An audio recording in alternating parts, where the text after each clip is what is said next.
Gee, I wonder what we're going to talk about tonight. It'll be weird. It'll be interesting. It's like nothing happened this entire week. Well, I guess we'll have to go talk about a rally in Pennsylvania that turned into a disaster for everybody in the mainstream media. So we're going to go over what happened. I'm sure by the title here, you know what we're going to talk about with this. Some of the media reaction to this and where we go from here in other news. Donald Trump has named his vice president. I almost said successor, but given his age, that actually might be the case. But he has named his vice president. So we will talk about what that means, where we go from there, my thoughts on Mr. Vance, and what is going to happen with this as we go. Joe Biden gives an interesting interview following what happened in Pennsylvania, and an interesting one immediately before as well. So we're going to go over some of what's happening with there, even though he just got the greatest gift of getting his mental decline out of the news. But we'll talk about that, what's happening there, and what we do with that. And the DOJ is appealing a ruling by Judge Cannon, which dismissed the charges in the documents case based on a technicality that Jack Smith was not authorized to be a special prosecutor. It is going to be all of this and more over here on Contemporary, so grab some friends, share the link out to other people, because that's how we grow. And of course, chat, because that promotes us up to the front page. And shot through the ear and you're to blame. Darling, you give love a bad name. I'm Jay Edgar, and this is Contemporary.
So you can't get anywhere close to the RNC right now, not even on foot, and nobody told any of us that at all.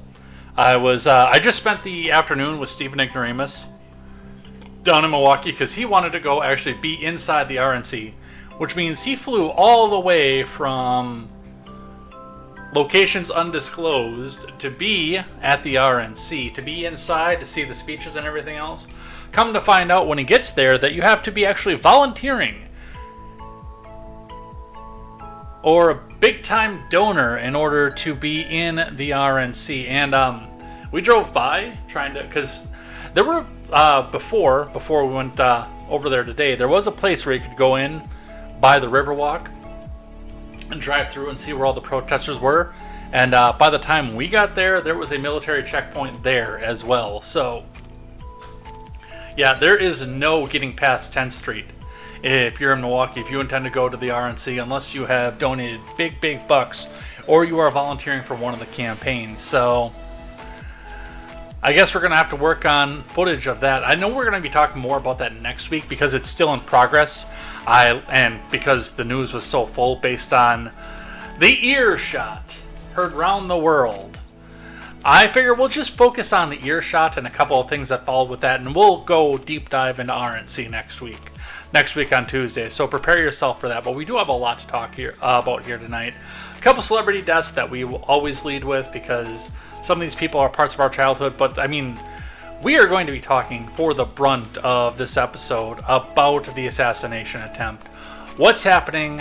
what happened with it, where we go from here, how the left fucked up, how this changes things, how I don't think that my friends on the right are completely correct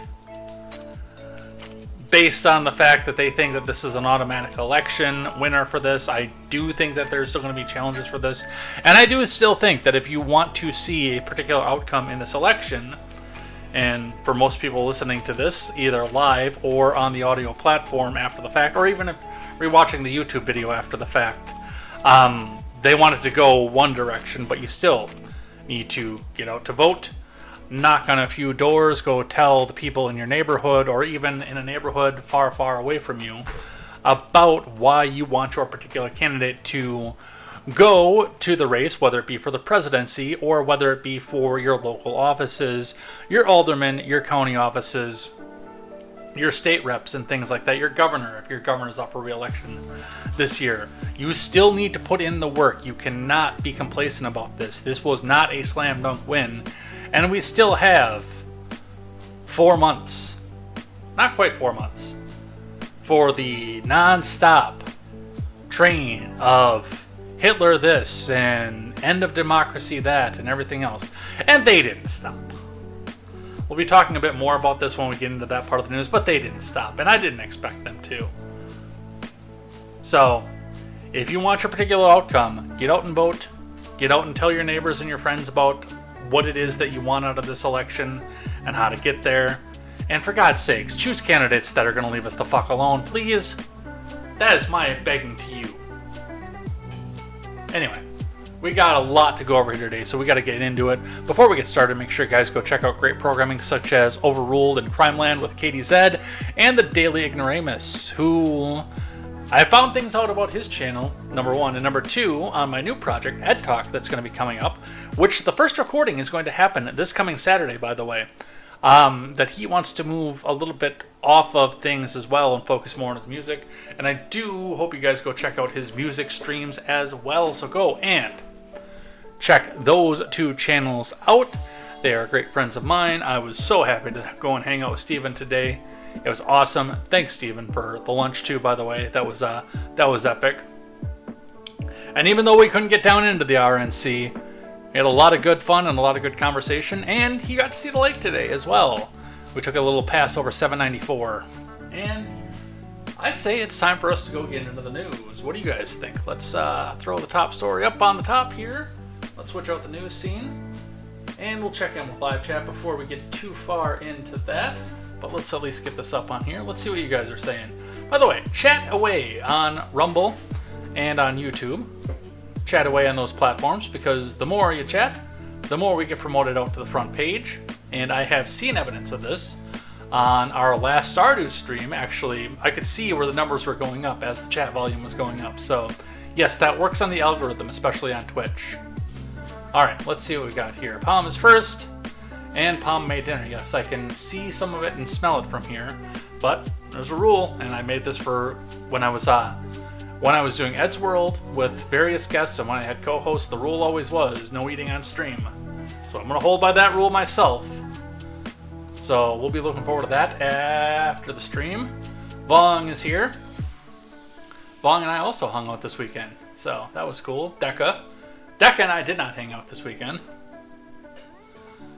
What did you cook? It was looks like an eggplant pizza, which I've never had eggplant before. I never have. Because I have stomach aversion to gourd type vegetables, I thought that was off limits to me. A few years ago, a good friend and gentleman and friend of the show, Arbold, reminded me that eggplant is a nightshade, not a squash. And I've wanted to try it ever since, but I couldn't justify eating a whole eggplant by myself. Or buying a whole eggplant for myself if I didn't like it. So I wanted to be around somebody who liked eggplant to where I could try it. So I'll be trying that for the first time. That'll be good. Let's see. No, it's not a double entendre. It's actually a sausage pizza made on an eggplant. Even though I blew my low-carb diet today and had a broiled fish sandwich at... maybe I shouldn't mention the business name because it's a very liberal city, Milwaukee, and they might get protested or something. Palm says, I didn't like the kohlrabi I made yesterday, so maybe this will be a flop too, but trying to expand the options of what we can eat together while I'm watching what I eat. It's not that I didn't like the kohlrabi, it's the fact that, like, with me and potatoes, if I go to McDonald's to get fries, I get the smallest size, the kid's size fries, because that's pretty much all that I eat. Anything else is a waste for me because I like potatoes just in small amounts. And the kohlrabi kind of fell in the same thing. I liked it, but it was in small amounts that I like kohlrabi. So there's that.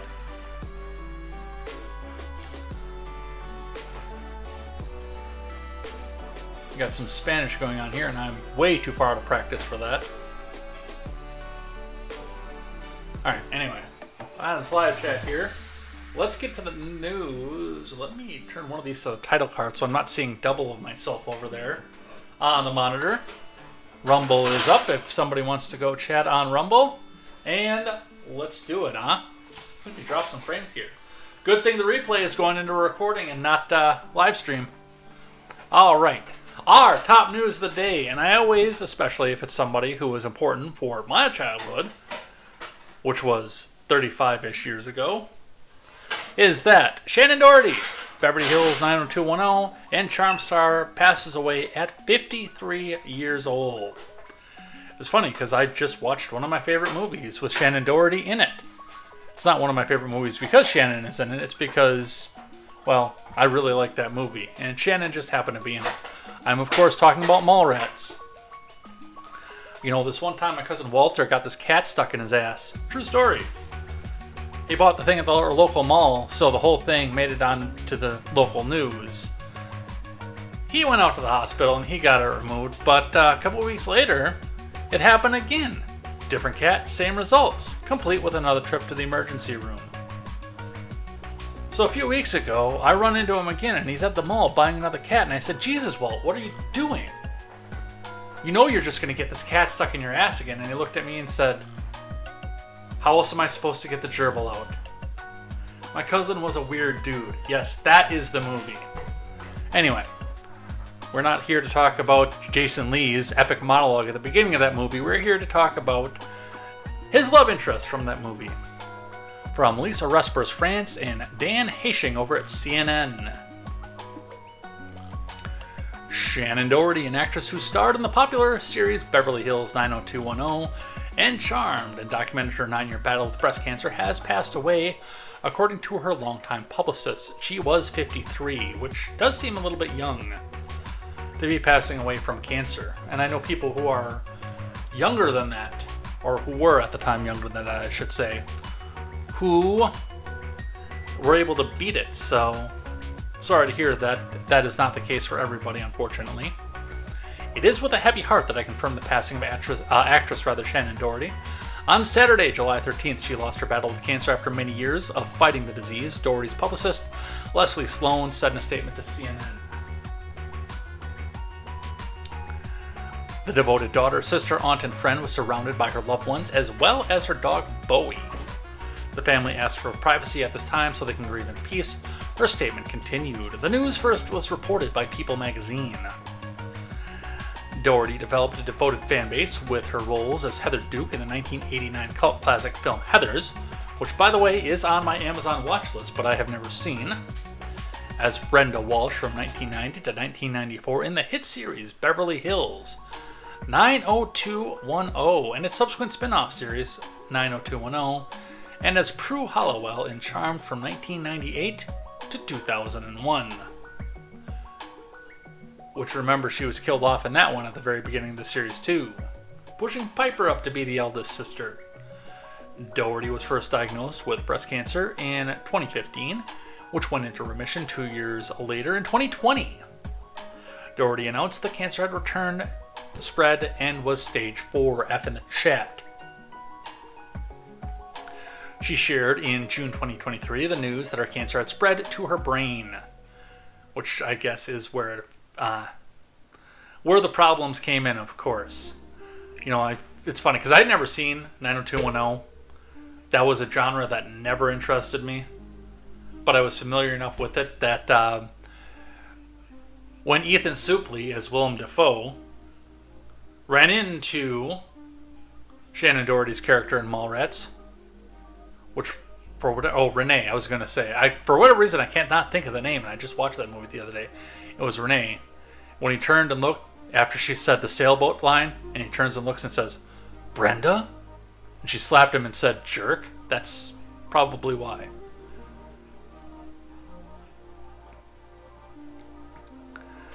And I hate to hear too, with cancer like that and migrating too. That's I lost one of my aunts that way.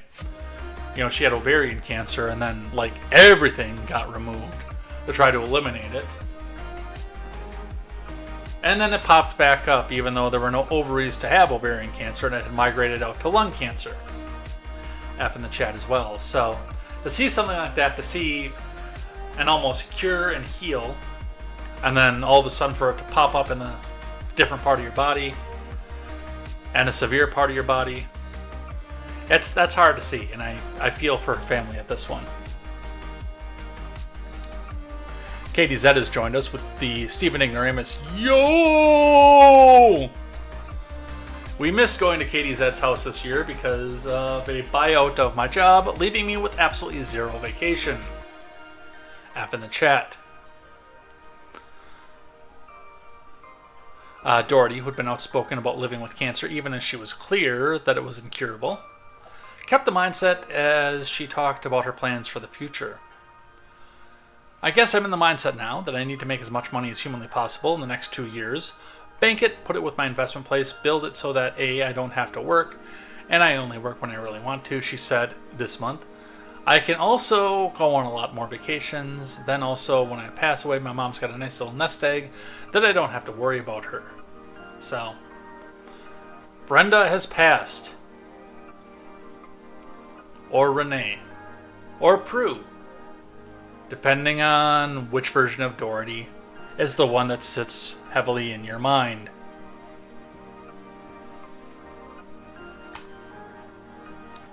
Let's see some F's in the chat. I see 6 people watching over here and 1 over on Rumble, but I think that one might be me. I need to see 6 F's in the chat for that one. Come on, folks. People have passed away. Speaking of people who passed away, we're going to turn to our friends over at NPR.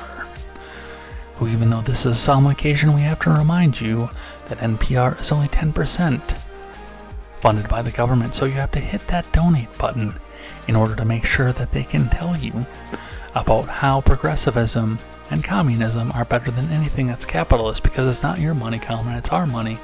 But also tell you about 70s fitness icons who have passed away. So hit that donate button. NPR, and this time is Printing Reality, but are still National Progressive Radio. Well, let's see what it is they have to say.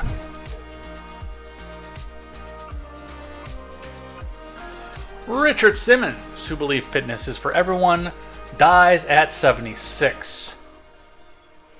From Kyle Norris. Richard Simmons was instantly recognizable in his short shorts, sparkly tank tops, and frizzy hair. He was one of the most original, flamboyant, and beloved fitness personalities of the last 50 years, and he was hilarious too. I don't care, even though I know this is a mildly political show, what your political leanings are. That dude was hilarious, and he played into it well. I remember when he was on Who's Line. Simmons died in his home in LA on Saturday, a representative confirmed to NPR. He was 76. LA Police Department spokesperson told NPR the police conducted a death investigation at an address in the Hollywood Hills. NPR used public records to match the address to a house owned by Simmons. Police did not give a cause of death, but said no foul play was suspected. I wouldn't think so. He was 76 years old.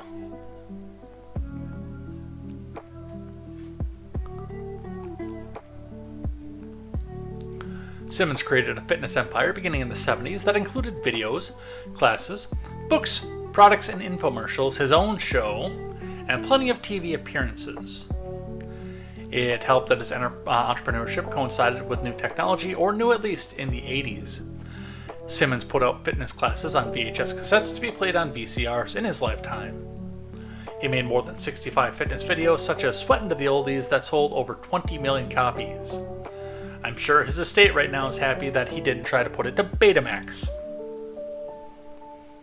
He grew up as an unhappy, bewildered teenager. Born Milton Teagle Richard Simmons in New Orleans, he described himself as a compulsive eater as a young boy. Others bullied him and made fun of him because of his weight.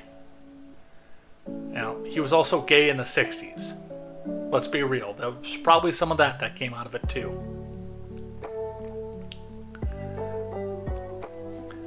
I grew up without any physical education, he remembered on NPR's Tell Me More in 2008. I was 200 pounds in the 8th grade. When I graduated high school, I was almost 300 pounds. I was very unhappy. Bewildered teenager who couldn't figure out what I wanted in life and why I had such a strong relationship with food.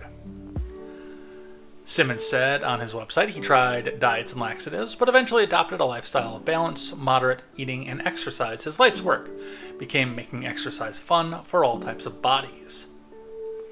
In '74, Simmons opened up his own studio in Beverly Hills that catered to people who wanted to lose weight and get in shape. It was originally called the Anatomy Asylum. Gee, I wonder why that didn't go over well. But was later known as Slimmins. It even featured one of the first real salad bars in the area called Roughage. Simmons continued to be a presence there until 2013.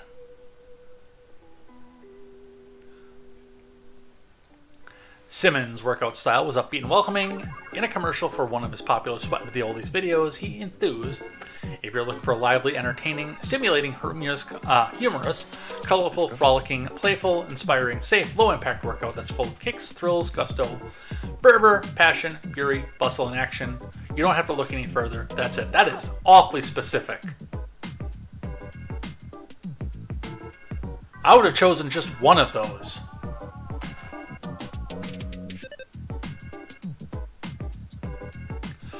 No other fitness celebrity looked like Richard Simmons, and no one else in exercise videos of the era looked like the people in his classes, according to historian Natalia Melman-Petzrella.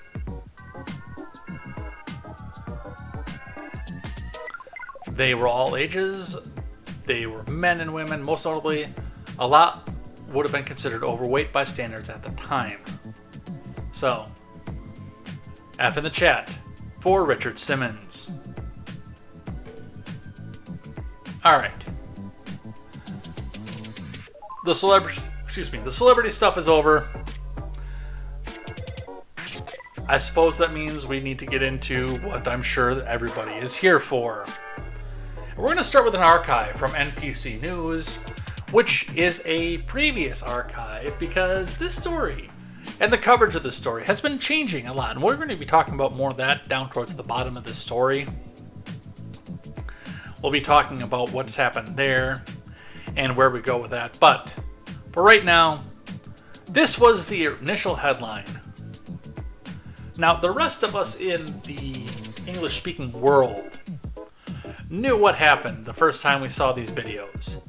But that didn't stop our friends from CNN and NPC and Politico and The Hill from trying to downplay it as loud popping noises.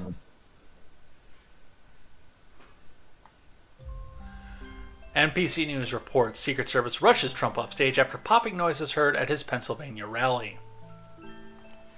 True story. This happened at the tail end of while I was at work on Saturday. In fact, I was still at work when it happened for just a few more minutes. I stopped at our local Quick Trip and just kind of checked Instagram while I was sitting out in the parking lot. And when I did, that was when I first saw the image of the fist in the air, which we'll be talking about a little bit later on with this as well, and found out that Trump had been shot. And then when I went onto Google and started looking it back up before I went in and got what I was there for, again, I saw a bunch of stuff like this. Loud noises. Trump rushed off stage because of loud noises. Loud noises knocked him over. And the memes that came out of that were absolutely hilarious as well. But, yes, as of right now, Jake Trailer. Apparently there are two people named Jake Trailer because their names are listed next to each other. Dasha Burns and Megan Leibowitz reporting. Former President Trump was rushed off the stage just minutes into his rally at Pennsylvania on Saturday after loud noises that sounded like gunshots were heard. Trump is currently safe and is expected to survive, according to 2 senior law enforcement officials briefed on the matter. He had blood on the side of his head and ear. That's because he got shot. Trump was speaking when he reached for the side of his face as popping sounds rang out over the rally. He then crouched down. As Secret Service agents rushed the stage and surrounded him, he was quickly escorted into a vehicle, walking off the stage with agents on all sides. Reporters on the scene saw smoke and heard what they initially thought were fireworks before everyone ducked and law enforcement encircled Trump. So that is what it was that they wanted you to see out of this one. And we're going to be going over a lot. We've got the shooter's name, we've got details about the shooter, we've got the controversy over whether or not he was a Republican because he was registered as one, or if he was a Democrat because he donated Act Blue. That has been a major controversy over the last 4 days. And we're going to talk about both sides of that one. I tend to believe the latter myself. But as always, present all the information, you decide. Let's grab one from C-SPAN with video. And you know, that's... No, don't play yet.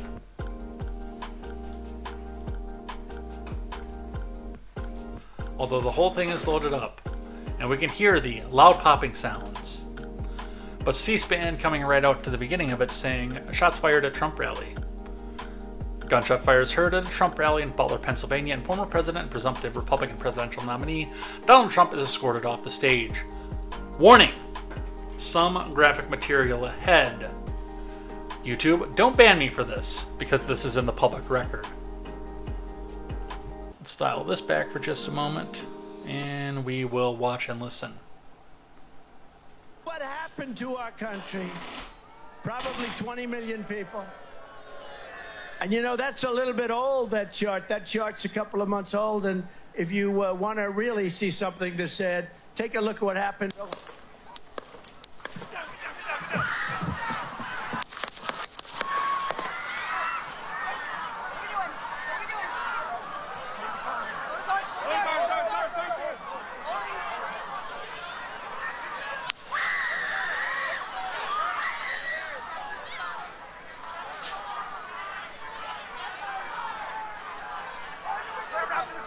Moving his hair. Hold. When you're ready. On you. Ready? Move. Up. Move. Go. Up. Hawkeye's here. Hawkeye's here. Move to the stair. Stair, get ready. Stair, get ready. We ready? Shooter's down. Shooter's down. Are we good? Shooter's down. Are we good to move? Shooter's down. We're good to move. We're Let's clear. move. We're clear. Let's move. We're clear.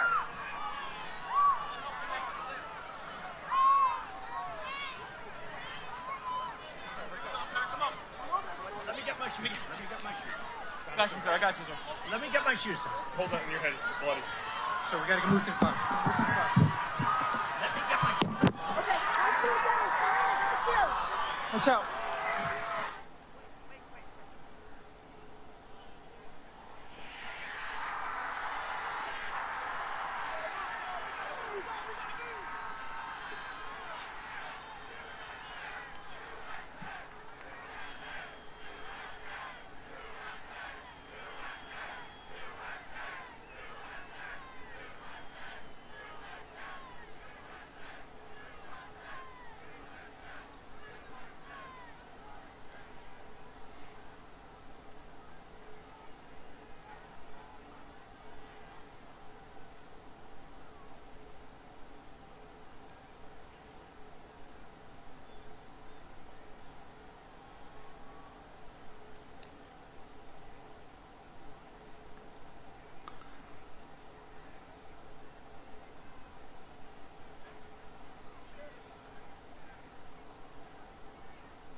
I'm kind of entertained by the one guy down in the corner who thinks that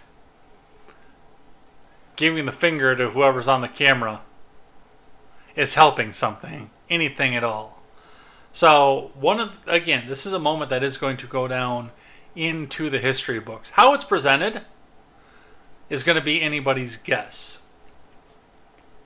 I mean, reality is that it can only be presented as an assassination attempt on a president, but I also know how the people who write the textbooks like to spin things.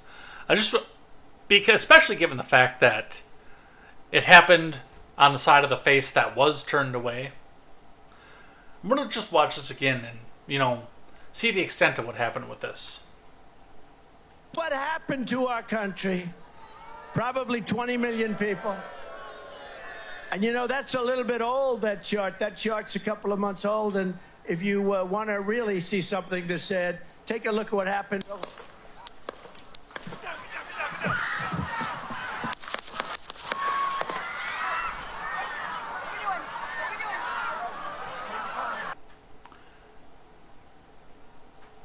So, a lot to process just in one scene.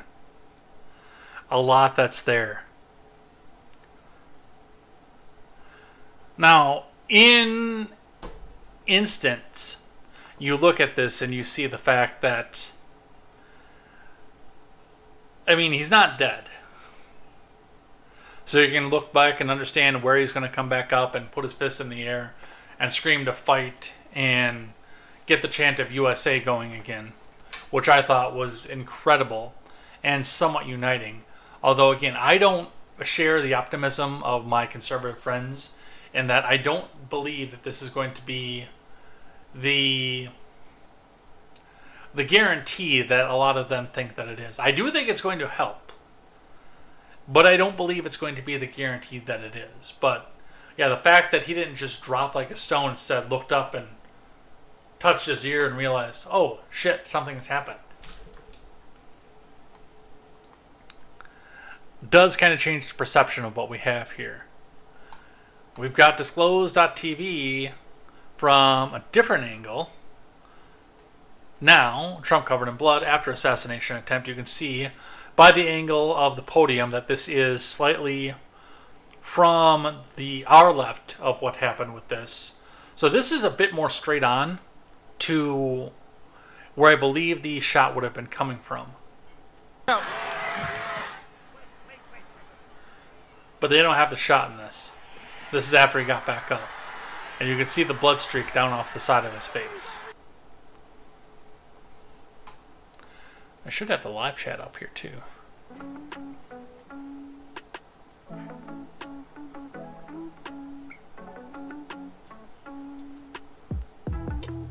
Yeah, that was actually my first time seeing the full video as well.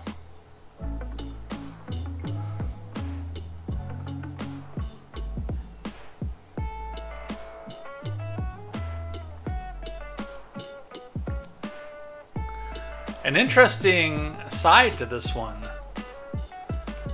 U.S. Civil Defense News showing something that wasn't pointed out through the rest of this. Now, I don't think that's a lapel or button, but that is in about the position that if the jacket had upper pockets where the button would have been. But it does appear that there's a hole in the jacket with U.S. Civil Defense News. Now, mind you, not green check verified. So take this with the grain of salt that it is worth and appropriate to. But U.S. Civil Defense News X is out. Trump just started wearing a bulletproof vest as advised by a security detail. It saved his life. He took a shot to the chest. Cannot confirm. The only thing I can confirm at this point is the shot to the ear.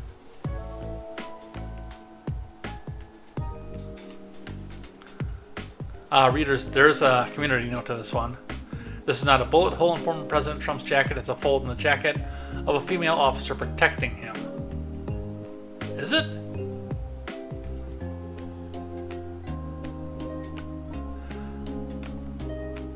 I don't know. I would have to spread this one back out to see. If it is in his jacket, it would probably be about 22 caliber size, though.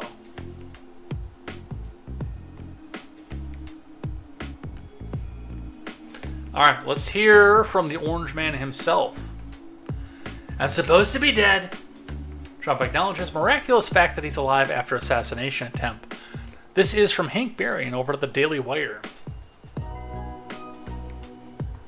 Former President Trump acknowledged the miraculous nature of his brush with death on Saturday when a would-be assassin shot him in his right ear, narrowly missing his head, at a campaign rally in Butler, Pennsylvania.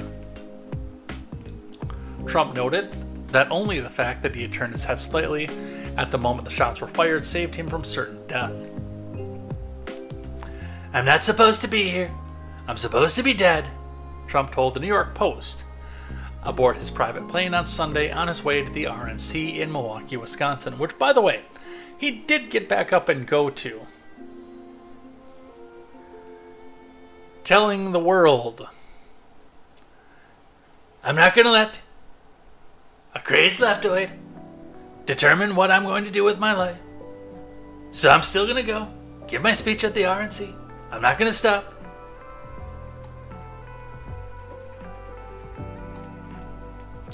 Calling the attempted assassination a very surreal experience, Trump said, "The doctor at the hospital said he never saw anything like this. He called it a miracle."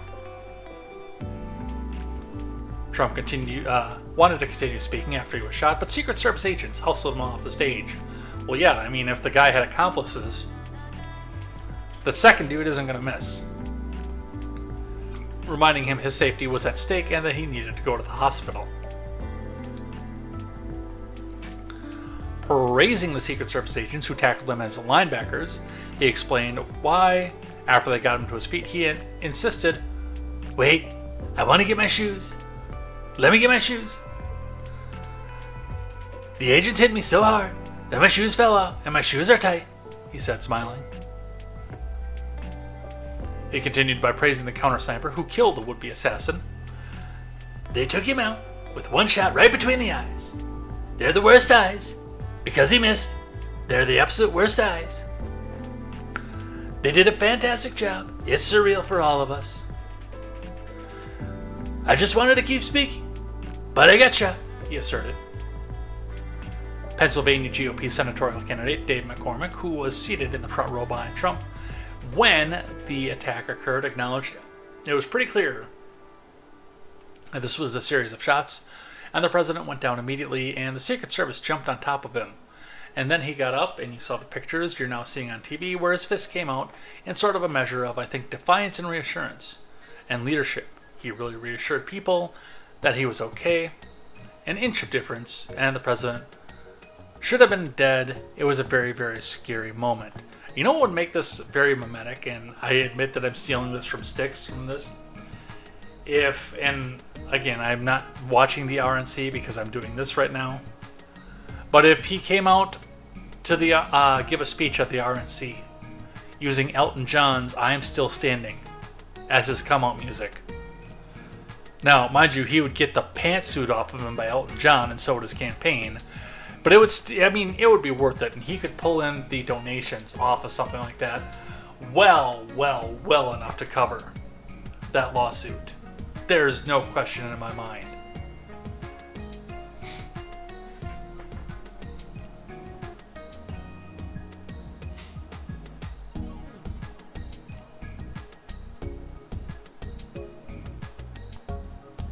From Politico magazine, Trump's raised fist will make history and define his candidacy. From Jonathan Martin. The apparent assassination attempt of former President Trump on Saturday outraged and electrified and emboldened Republicans who hailed Trump's clenched fist in the wake of gunshots, while it sobered Democrats who were already nervous about the threat of political violence and their diminished prospects this fall. Within moments of the rifle fire at the Trump rally in Butler, Pennsylvania, Republican anger at the shooting turned to admiration at Trump's instinctive response and then jubilation at his defiance. A reaction that underscored the persecution of his supporters feel and the instantaneous matter of how even the most grave news is processed.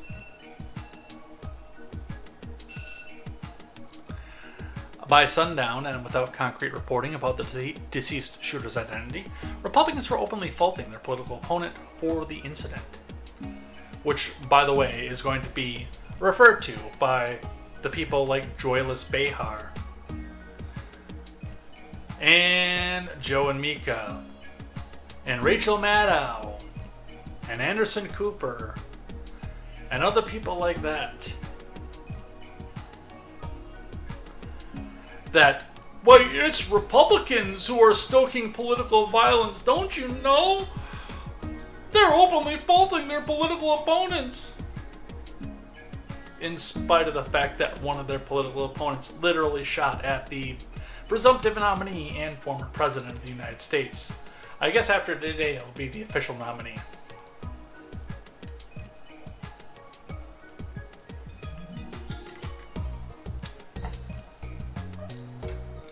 We will not tolerate this attack from the left, said Mike Kelly of Pennsylvania, who was present at the rally.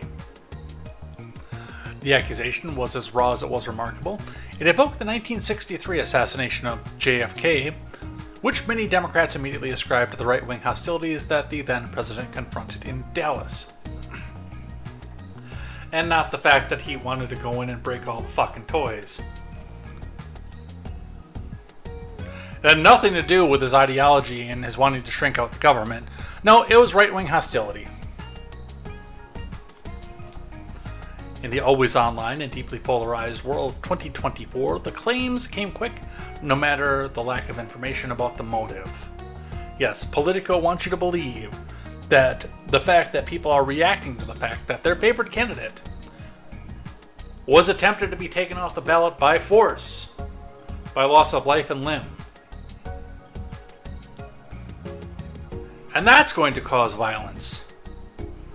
Fucking the red-haired bobblehead, Jen Psaki, came out the other day. I don't have the article in the stack because, as you can see, we were running out of space on the stack. But came out and said that she feared for journalists because of this, in spite of the fact that there has not been an attempt going the other direction. I'm a little surprised, honestly, that there weren't more towards Barack Obama. Thankful that there weren't, because, I mean, we're already sitting at a level of political divide in 2024. Can you imagine what it would have been like if some suspenders wearer from Arkansas took a shot at Barack Obama? Where we would be right now? I don't even want to think about that.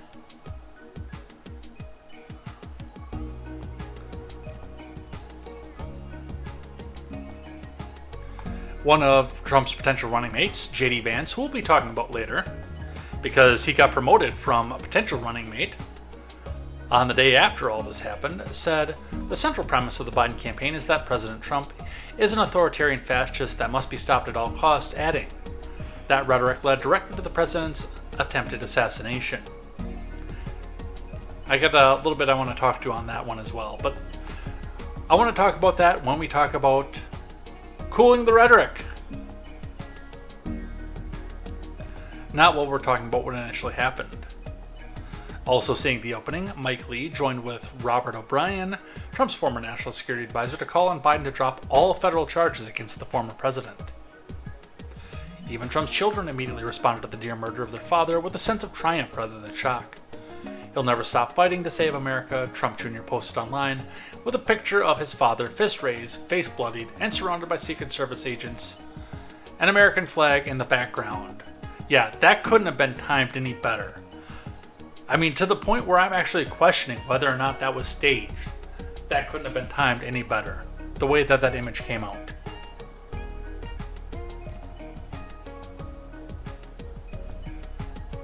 So, a lot to go on with that. The Secret Service is now in for questioning. I got a pair back to back from the Daily Wire talking about the fact that when you look in at the scene here, and I think that there's a little bit more to go with this as well, some of this looks like this was an inside job and the Secret Service itself might have been involved in order to allow this gentleman to get to where he was and to get the shots off. Let's read from the Daily Wire about the Secret Service. Number 1, Secret Service Director to appear for public hearing on Trump assassination attempt from Daniel Chayton. Secret Service Director Kimberly Cheadle will testify next week before the GOP-led House Oversight Committee on the attempted assassination of former President Trump, the panel announced on Monday. Scheduled to take place on Capitol Hill at 1000 hours Eastern Time on Monday. The public hearing will give lawmakers and the American people a chance to hear firsthand about the attack that took place at Trump's campaign rally in Pennsylvania over the weekend. The Secret Service has a no-fail mission, yet it failed on Saturday when a madman attempted to assassinate the president, killed an innocent victim, and harmed others. Oversight Chairman Jim Comer said it in a post on X, adding that his panel will get answers. So, we'll probably be talking about what came out of that panel next week, because that'll be fresh in the news the day before. No, people who use the word fascist don't know what the word means. Actually, no, the meaning has changed. Fascist is anything to the right of Chairman Mao.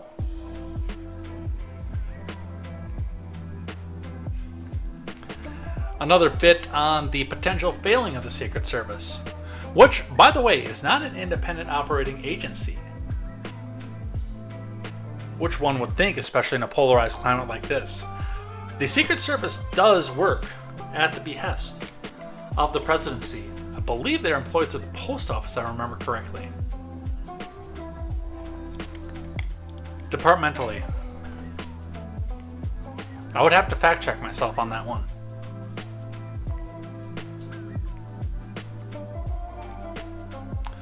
Secret Service claims reports that resources were diverted from Trump rally to protect Joe Biden are wrong. From Ryan Saavedra. The Secret Service disputed reports on Sunday that the agency diverted resources away from protecting former President Trump at his campaign rally to protect the First Lady Jill Biden, who was in Pennsylvania also at the time. Jill Biden, who was in Pittsburgh, not far away from Trump's rally in Butler County, where a 20-year-old had made a political donation to far-left causes, shot the former president in an assassination attempt. Real Clear Politics, White House and national politics correspondent Susan Crabtree reported on social media that sources told her resources were diverted away from Trump to protect the First Lady. This is the problem that my Secret sources have cited. Secret Service resources were diverted to Jill Biden's event and away from Trump's because they followed agency protocol applying to Trump as a former president, according to two sources within the Secret Service community. There were also many supplemental agents from different field officers, not Trump's regular detail, providing security at the rally because Trump's regular detail had been overworked, some working 7 days straight, and only 2 counter snipers. So, I have some problem with this, of course, because anonymous sources. I don't take kindly to the idea of using anonymous sources in things like this, because of the fact that there's no way to come back and verify where they are. I mean, even if it's truthful in the fact that somebody told you that something like this happened, how do we know that person is telling the truth? How do we know that that person is credible to actually make the allegation?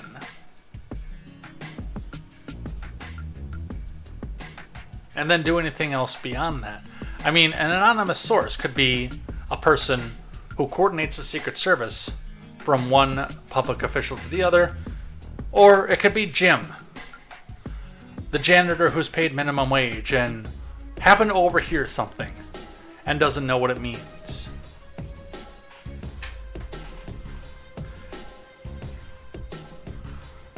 Or, in most of these cases, when I hear something like this, it could be that they just made the whole fucking thing up. So take that as for what it is. So I want to talk a bit about this before we talk about the shooter himself, which is going to give me a chance because I do think... no, I don't have to archive this. But I want to talk about where we're at with this, because I think it's important to focus on. We have allegations that people were talking to the police about this, pointing out the fact that somebody with a rifle kit was seen climbing up to the post, to the perch that he shot from. There are reports and video of the Secret Service sniper with his scope trained on the guy, and then not taking the shot until after the gunman took his shot in spite of the gunman clearly having an AR-style rifle.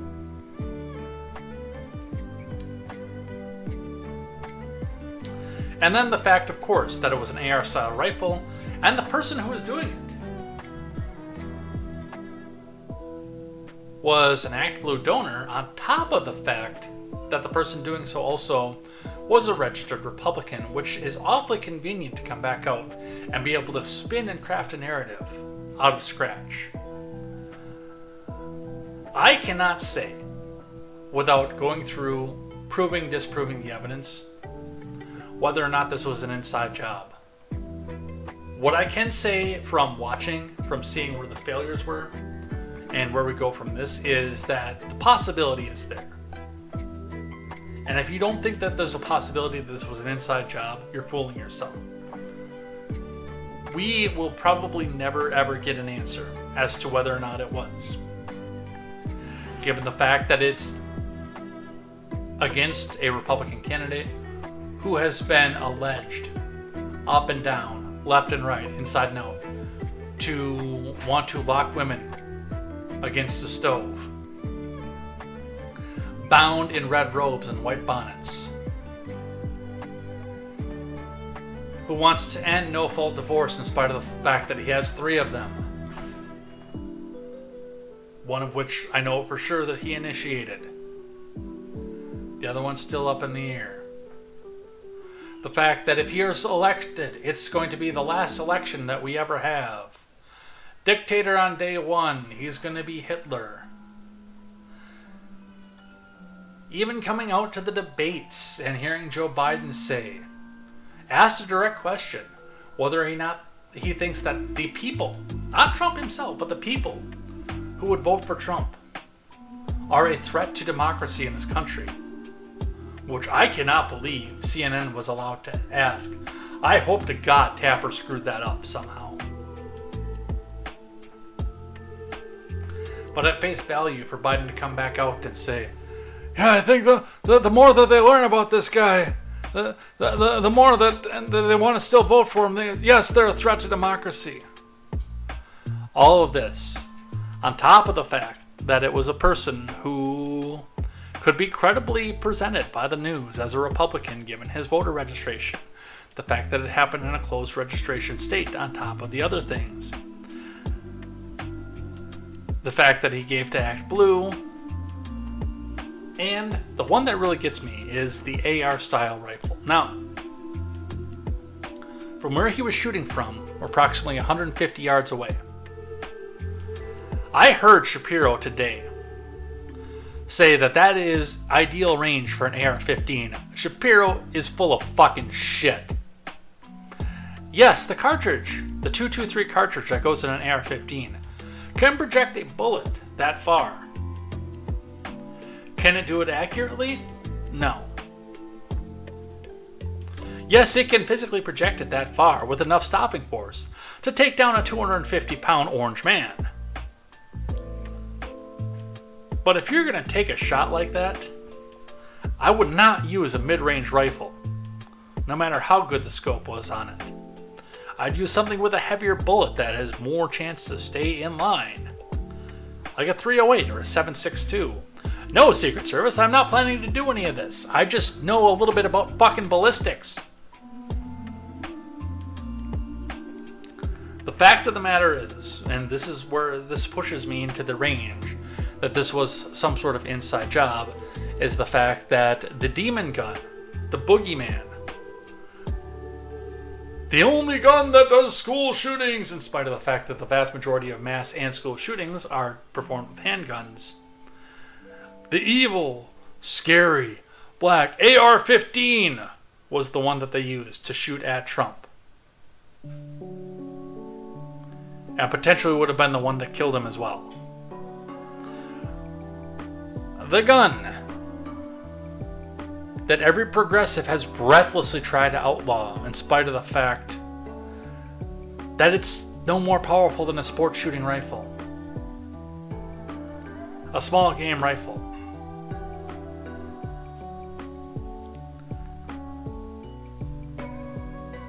And I'd be willing to bet that if we dug into this person's employment history, he probably doesn't have a job that nets him enough money to go run out and buy an AR-15 specifically for the special event.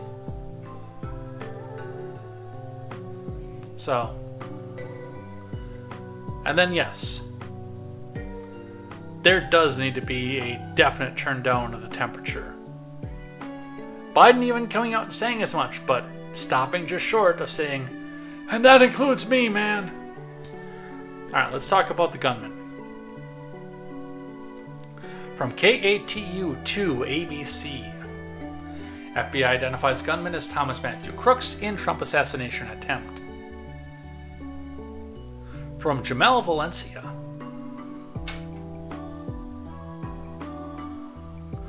Fong says, how does it matter if Tapper screwed up the question? Biden still answered the way he did. Which, by the way, that kind of pushes me to believe that he didn't screw up the question. I want to believe that he did. I do. But the fact that Biden, most likely because of CNN, had advance notice to the questions and had an answer written for the questions for him because he had advance notice for it,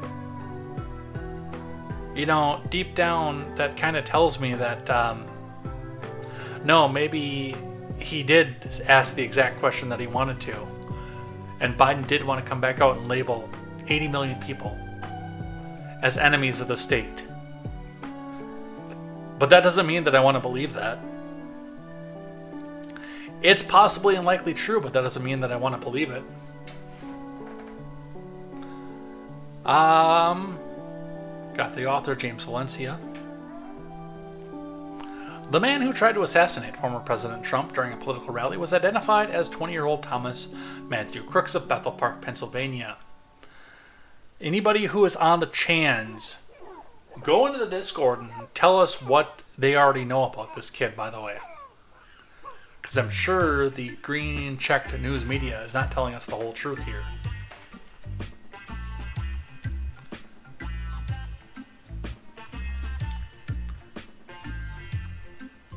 The FBI has identified Thomas Matthew Crooks, 20, of Bethel Park, Pennsylvania, joining a long list of assassins and serial killers who use all three of their names. Of course, like Lee Harvey Oswald and John Wilkes Booth.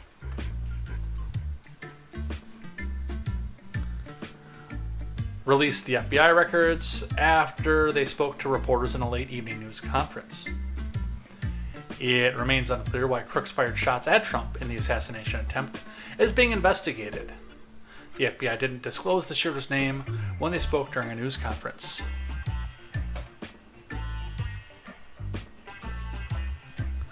Authorities explained that the shooter's DNA and biometrics were being examined during the ongoing investigation. The rally site in Butler, Pennsylvania is still an active crime scene. The FBI spoke to the media alongside officials with the Pennsylvania State Police. Colonel Chris Perez, Commissioner of Pennsylvania State Police, said, "The thoughts and prayers of Pennsylvania police are with the victims of this terrible act."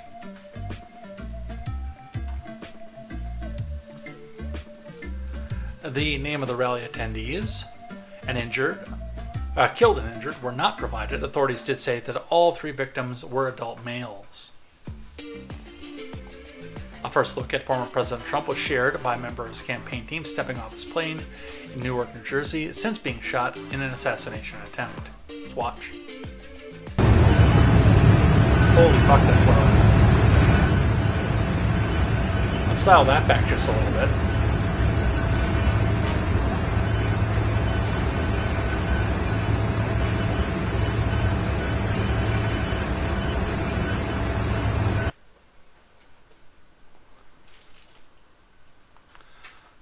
Trump, who is doing well after he was the target of an assassination attempt at his rally, will be in Milwaukee to accept the Republican presidential nomination, according to a combined statement released by Trump's campaign and the Republican National Convention. Which, again, I remind you, it is like a military zone down there right now, complete with checkpoints. After Saturday, I am not surprised either. Dial that back just a little bit too.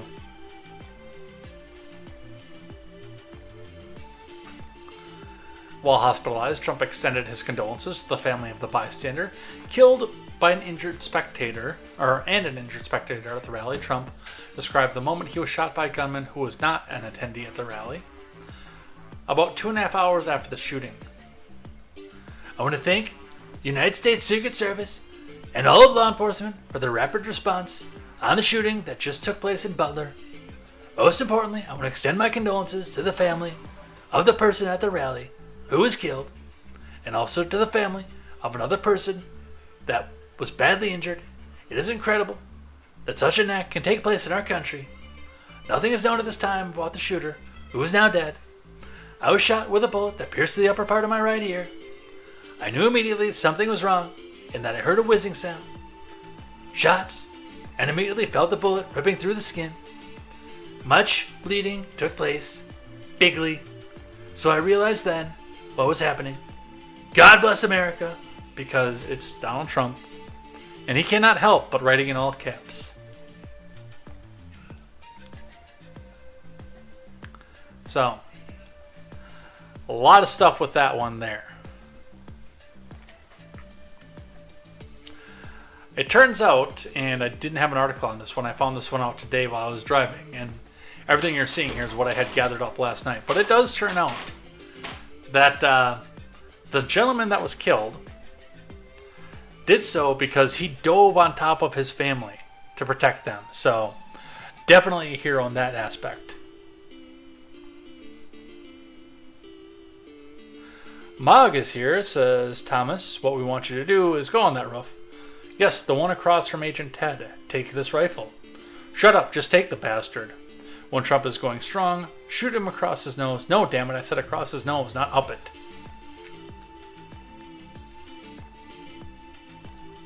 Mog was doing church stuff tonight, which is based, by the way. So I truly am last. Yes, based reason to be late, absolutely. I was late too, though. I was attempting to get a look at the RNC, but didn't realize that it was a military checkpoint. Thank you again to Stephen Ignoramus. You know, after I found out that Evers is going to turn this into a state of emergency, bring in an extra National Guard, I was actually worried about a false flag event. Because Vong and I were supposed to be walking around the RNC, which now from the sounds of it, kind of sounds like that wouldn't have been a possibility even if at the best of circumstances. But I changed my mind at the last minute and declined because, well, I was anticipating a false flag.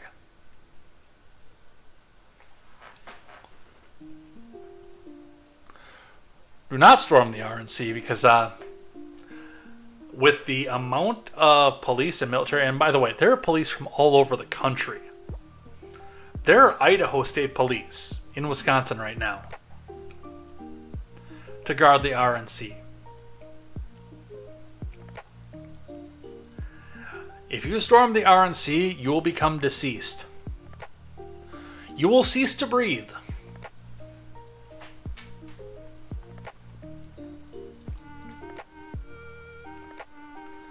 A little bit more about the sniper from the USA Today. Nursing aide turned sniper. Thomas Crooks' mysterious plot to kill Trump. Pretty sure it kind of went more the way that Mog described. From Trevor Hughes.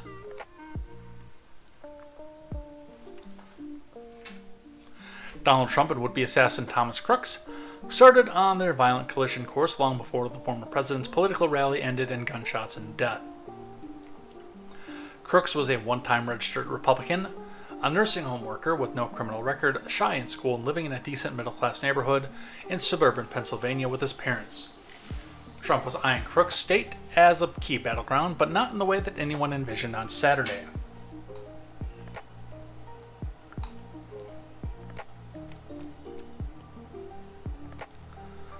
Riding high in the polls and showing he's got a strong chance of toppling Biden, former President Trump had been campaigning for re-election in swing states, and Pennsylvania is a key prize.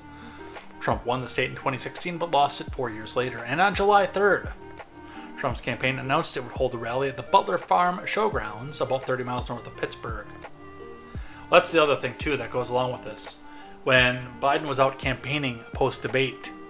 All the little paid shills, JoJo from Joy's and Jersey, My Wife's Son Reliant, and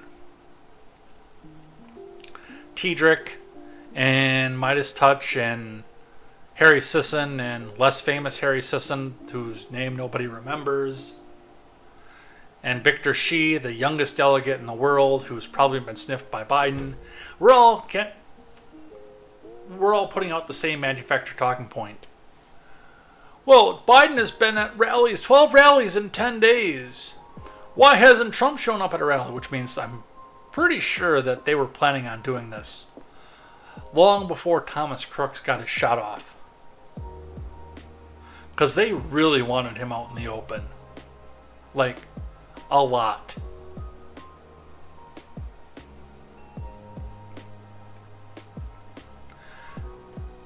Pennsylvania has been ravaged by monumental surges in violent crime as a direct result of Biden's and Democrats' pro-criminal policies. Trump's campaign said in announcing the event, noting that when he's elected, he'll reestablish law and order in Pennsylvania.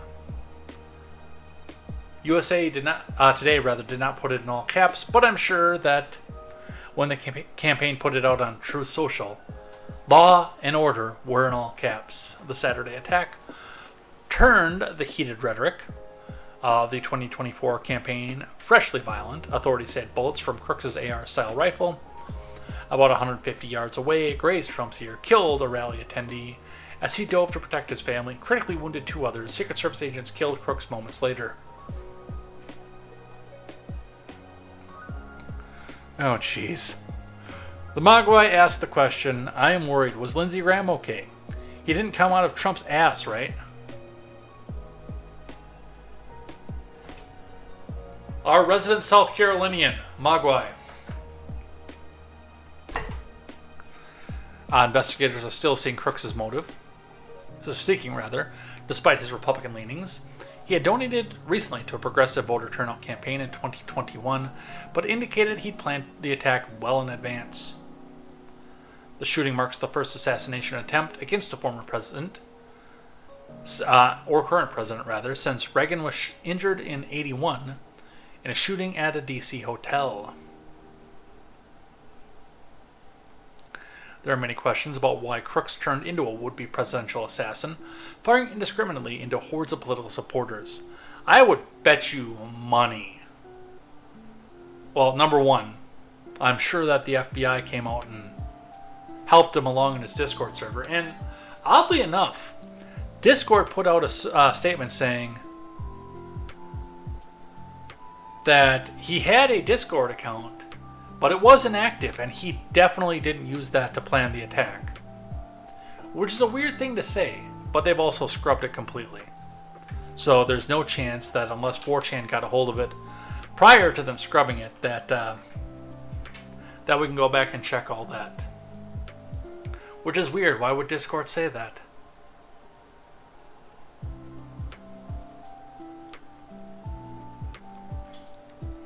FBI Special Agent Kevin Rojek said in a call with media that law enforcement located a suspicious device when they searched Crooks' vehicle, and that's being analyzed at the FBI crime lab. Bet you it was a girl. I'll bet you anything was a girl.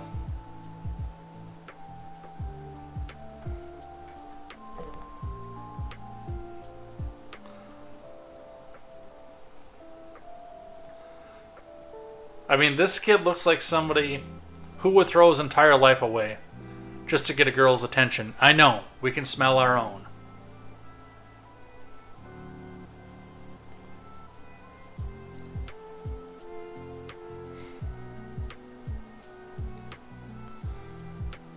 Mark says delete, delete, delete. That Discord server was cleaner than Bubble Boy's room. Vong says, nope, however, the news cameras did make sure to cut away before Lindsey Graham came running over to try to kiss Trump's boo-boo.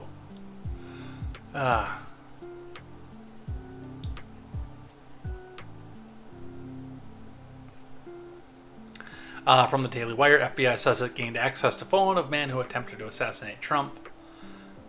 From Leaf LeMahieu, The FBI announced that it gained access to the phone of the 20-year-old man who attempted to assassinate the former president.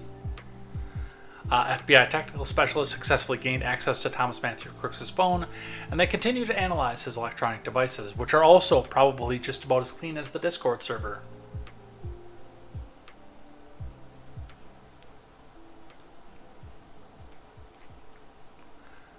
The FBI has received hundreds of digital media tips, which include photos and videos taken at the scene, and we continue to review incoming tips, the Bureau said. While the investigation work continues, FBI Victim Services personnel have offered assistance to the victims of Saturday's incident.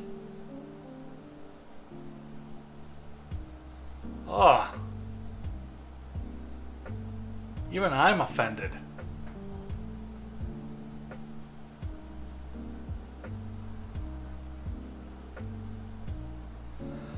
Some Republicans have voiced skepticism about the FBI being put in charge of the investigation into the shooting, pointing to instances of political bias at the Bureau. We investigated ourselves and found we did nothing wrong.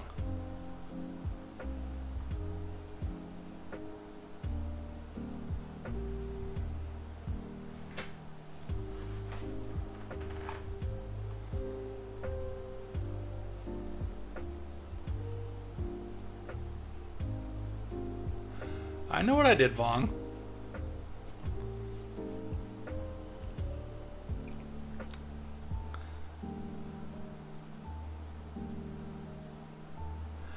My constituents are deeply concerned with the FBI conducting the sole investigation into the attempted assassination of President Trump, Rep. Lance Gooden of Texas said on Monday.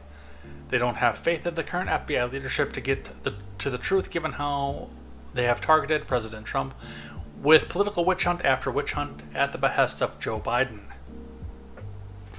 So, and it may come out to be we investigated ourselves and found we did nothing wrong. Look at some of the eyewitnesses. From Axios, fear, anger, cheers, what I saw at the Trump rally shooting. From Sophia Kai. When shots rang out a little over 6 minutes into Trump's remarks, I was standing on a chair at the media area to get a good view of the stage. Suddenly Trump went down.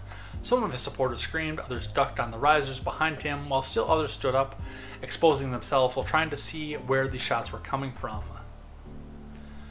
What followed was chaos that reflected the shock of the moment and the heated passion of Trump's most loyal supporters, shouts and screams by those near the wounded, cheers when a bloody Trump raised his fist, and anger suddenly directed towards the cordon area where I and other reporters were covering the rally.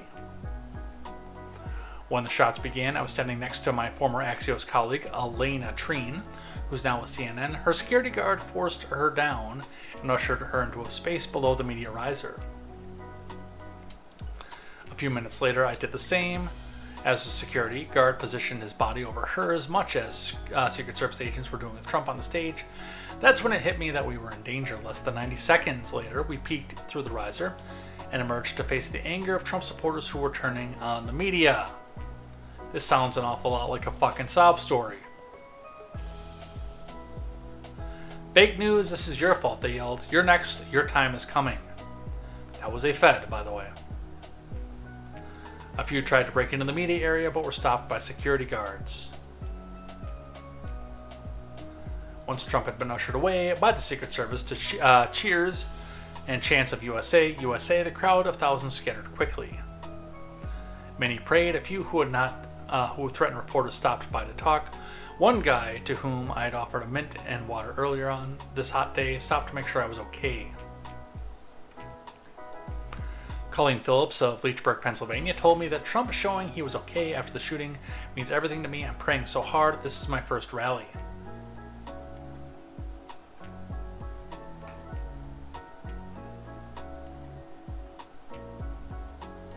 Tim, okay, you ready to be a paid crisis actor again? No, we don't need you to be a scared high school kid this time. Okay, 3-2, hide the earpiece, asshole. Okay, go.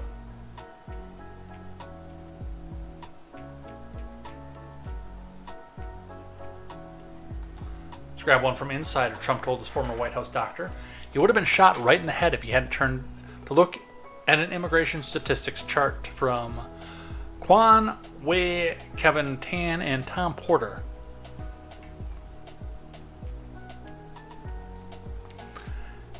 President Trump might have lost his life on Saturday if he hadn't tilted his head to look at an immigration statistics chart.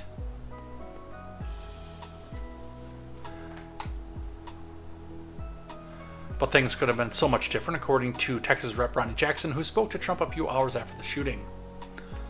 Jackson, who used to be Trump's White House doctor, recounted the conversation with the New York Times, a former newspaper, in a reported published on Sunday. He goes, "The Border Patrol saved my life," Jackson told the outlet. He said, "If I hadn't pointed to that chart and turned away to look at it, that bullet would have hit me right in the head."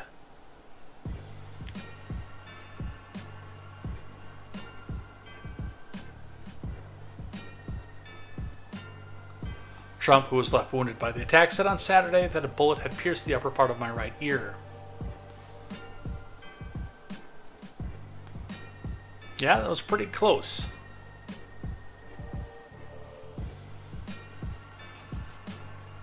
All right. From Colin Rugg, a breaking eyewitness says he saw the suspect climb on top of a nearby structure outside the event and notify the police, who didn't take action. Let's listen. Someone who was here. You weren't inside the event, Nope. but you were just outside. Tell us what you Yes. saw. So we had a party here all day. You can see behind us at the Brinkles Farming Greenhouse here. We had a party, and we all decided, hey, you know, when we hear Trump up there, we're going to walk up through the field, stand by the trees up there under the shade, and watch and listen to the rally. Right? We couldn't see him, but we could hear him. So we walked up. And probably 5 to 7 minutes of Trump speaking, I'm estimating here, I have no idea, you know, but we noticed a guy crawling, bear crawling up the roof of the building beside us, 50 feet away from us. So we're standing there, you know, we're pointing at the guy crawling up the roof. And he had a gun, right? He had a rifle. We could clearly see him with a rifle, absolutely. We're pointing at him. The police are down there running around on the ground. We're like, hey, man, there's a guy on the roof with a rifle. And the police were like, huh, what? You know, like they didn't know what was going on. You know, we're like, hey, right here on the roof. We can see him from right here. We see him. You know, he's crawling. And next thing you know, I'm thinking to myself, I'm like, why is Trump still speaking? Why have they not pulled him off the stage? I'm standing there pointing at him for, 2 or 3 minutes. Secret Service is looking at us from the top of the barn. I'm pointing at that roof, just standing there like this. And next thing you know, 5 shots rang out. So you're certain that the shots came from that guy on the roof? 100%. 100%. And he was up there for a couple of minutes? He was up there. You saw him up there for a couple of minutes? Absolutely. At least 3 to 4 minutes. And you were telling Yep. the police and the Secret Service? We were telling the police. We were pointing at them for the Secret Service, who were looking at us from the top of the barn. They were looking at us the whole time when we were standing by that tree. Could they see Binoculars. Could they see him? Probably not, because the roof, the way the slope went, he was behind where they could see. But why is there not Secret Service on all of these roofs here? I mean, this is not a big place. Did you see, I mean, obviously everyone, when the shooting started, everyone was very panicked. Did you see what happened to him at all? Oh yeah, they blew his head off. Okay, sorry. Secret Service blew his head off. Okay, just be careful because we don't quite know who's watching, but you're pretty sure they shot the guy? Absolutely, 100%. Okay. Yep. You saw that happen? Yep. Okay. Yep. And did you see them go up to him afterwards, or? They crawled up on the roof. They had their guns pointed at him, make sure he was dead. He was dead, and that was it. It was over. It's incredibly shocking. The guy was on the roof right there. You can see the white roof right there. Did you get a look at him? Could you? No, other than he was in muted colors, tan type clothing. We saw the rifle flinging around as he was trying to crawl. I mean, we saw the rifle, 100%. Do you know about guns? Do you know what kind of weapon it was? Oh, I absolutely know about guns, for sure. No, I mean, it was a rifle of some sort. I wouldn't know, I wasn't close enough to read the label on it, No, sure. But it was a rifle of some sort. Yeah, absolutely. So how do you process what you've just seen? And he's probably not the only one either who saw the gunman climb up there. All right, another one from NBC News. Police warn Secret Service of a suspicious person at Trump rally before gunman opened fire, sources say. from Julia Ainsley, Jonathan Dinst, Tom Winter, Daniel Arkin, and Sarah Fitzpatrick. Before a would-be assassin took aim at Trump during a campaign rally in Pennsylvania on Saturday, local police notified the former president's Secret Service detail that they were looking for a suspicious person in the area, a U.S. official told NBC News. The suspicious person, later identified as Thomas Crooks, was first flagged to local police officers by rally-goers on their way into the event. The attendees reported they saw Crooks placing and behaving strangely near the magnetometers, 4 officials told NBC News. And yet, he managed to get through them.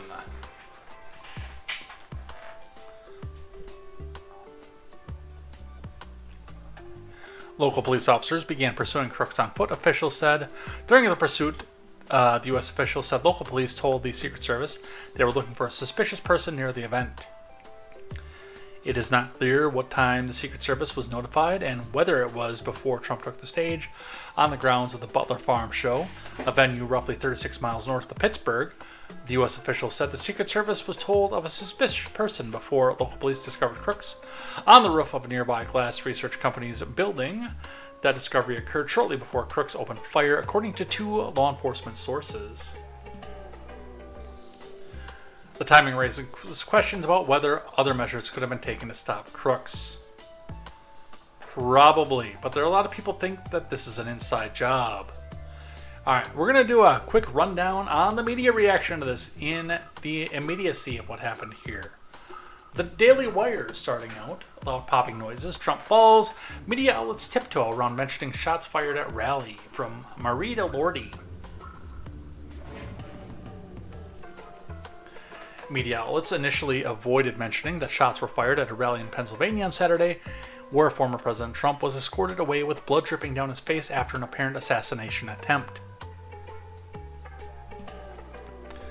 The Trump campaign released a statement shortly after the shooting that said Trump is fine and being checked out at a local media facility. CNN's original headline said the Secret Service rushes Trump off stage after he falls at a rally. DNC and NPC both said Trump was moved off stage after a loud popping noise were heard. The Washington Post, where democracy goes to die in darkness, said Trump was escorted away after loud noises at the rally.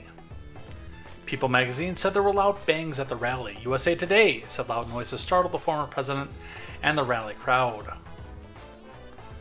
Marco Rubio criticized a post to X from CNN that did not mention the loud noises or shots. Really? No mention of the attempt to kill him, Rubio posted on X.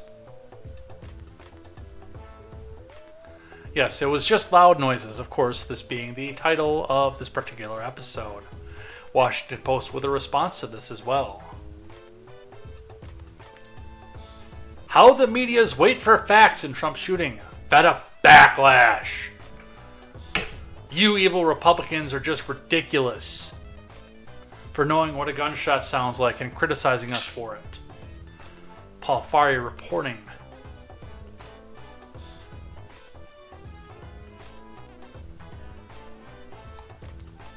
In the frantic moments after a would-be assassin fired shots at Donald Trump, news organizations reported cautiously about what had occurred.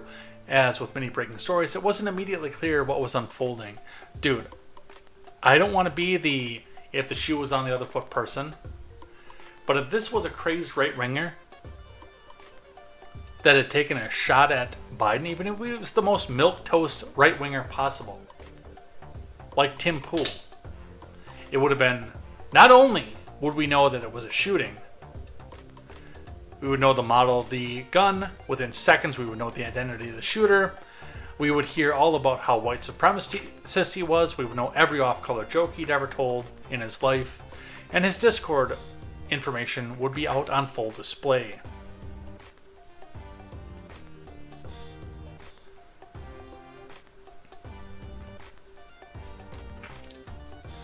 Let's see. Mog says, shot in the head.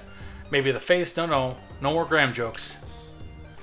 To be honest, the guy looks like he just got back from a run to Walmart to be another suitcase of PBR. I don't know that I'd take him seriously. Yep, I saw it. He was killed or even worse. I just tossed my Pall Mall. I trust the Dallas PD in the 60s more than this investigation. Ouch. At first they thought it was just Marjorie Taylor Greene talking again, then they saw the blood. I don't think so. I think the media would still be this inept. I don't know. Because I think this has a political bias to it.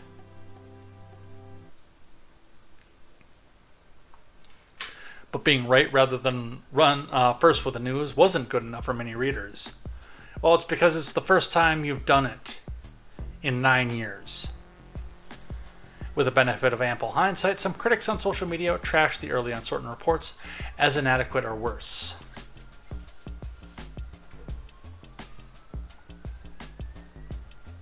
And wokeness, with an image as well, a screenshot here. Live update, Secret Service rushes Trump off stage after he falls at rally. Not even a mention of the loud noise. Couple more on this one here. CNN initially downplays Trump assassination attempt, earning conservative lawmakers' ire. From Emma Colton.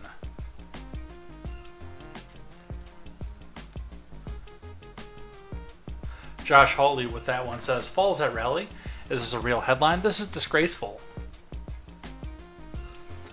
Even in a horrifying moment such as this, they can't help themselves, Marco Rubio said. Even Trump Jr., someone attempted to assassinate my father tonight, and this is what CNN focused on. With Ryan Saavedra saying CNN's Jamie Gingle attacks Trump for saying fight, fight, fight after someone tried to murder him. Literally, she complains about what he did 5 seconds after he was shot. This is not the message we want to be sending right now. We want to tamp it down.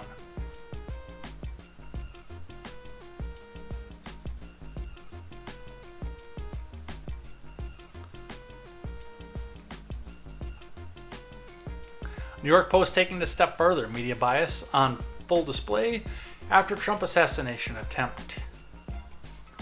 From Joe Concha.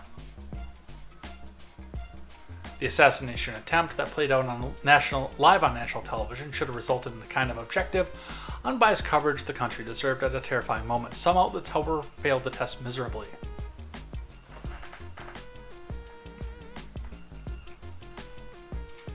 CNN. Secret Service rushes Trump off stage after he falls at rally. Dissociated Press. Donald Trump has been escorted off the stage during a rally after loud noises. New York Times. Trump hurt but safe after a shooting. Forbes. Will surviving gunfire be Donald Trump's next appeal to black voters?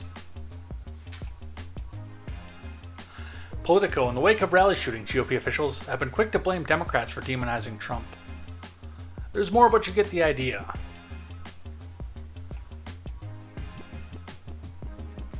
Yeah, that bias is on full display for sure. So, speaking of the rhetoric, I want to talk a bit about some of both the reaction and what brought us up here.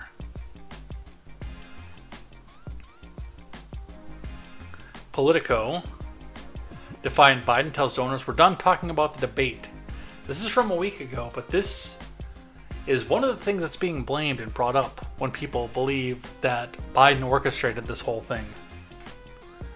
Sarah Ferris and Elena Schneider. A defiant President Biden insisted to his donors on Monday that he's done talking about the debate and implored the party to ignore any further distractions and direct its attention back to Donald Trump. You know, in spite of the fact that he's the one in office and the election should be a referendum on him. We need to move forward, man. Look, we have roughly 40 days till the convention. 120 days till the election. We can't waste any more time being distracted, man. Stop looking at my mental health, Biden said in a private call with donors on Monday, according to a recording obtained by Politico. I have one job, and that's to beat Donald Trump, which is also terrifying to shit. Because, no, you have one job, and that's to safeguard the direction of our country. Joe Biden. Now, I understand that lefty activists will sit here and say that that's the same thing. But no, your job is to execute the law of this country and be our chief foreign diplomat. And if you can't recognize it, then you deserve to lose to Donald Trump. And I don't say that lightly because I'm not going to vote for the orange bastard. One job and it's to beat Donald Trump. Fuck off. You sundowning prick.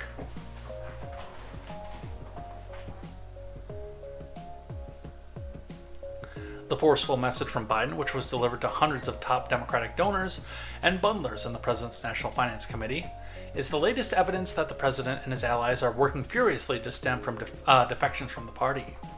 Earlier in the day, Biden sent a fiery missive to congressional Democrats, declaring his intentions to remain in the race even as roughly half-dozen members have more publicly called for him to bow out.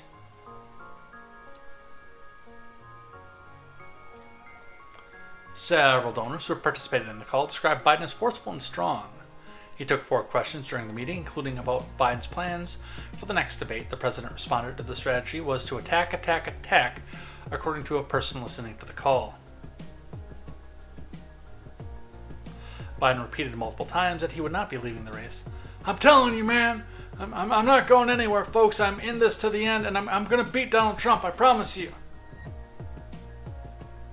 Well, he also said that he didn't want to talk about the debate anymore, and that Trump was in the bullseye, but Politico, either on a stealth edit or originally, left that part out. CNBC didn't leave it out, though. Mogwai says we're a long way from Walter Cronkite talking about Kennedy's death. We will never have a true media that just reports the news. I'm very sad. Everything got to have more lean than a mountain road in Colorado. Biden says it's time to put Trump in the bullseye remark was a mistake, doubles down on the re-election bid, from Rebecca Picciotto.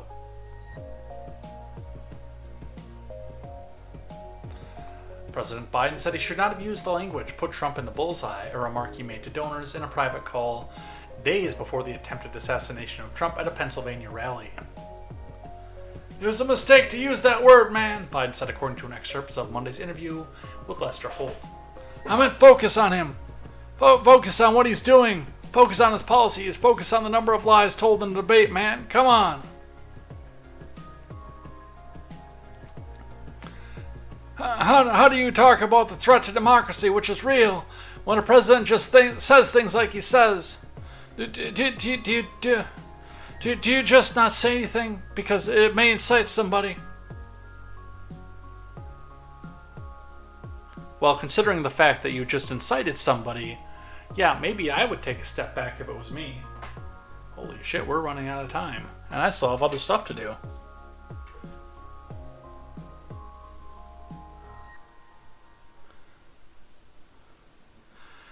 The magic of this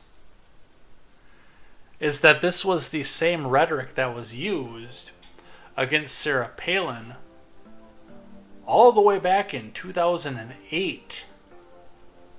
I'll remind you, when she was talking about crosshairs in a district in, I believe it was Arizona, right before Gabby Giffords got shot.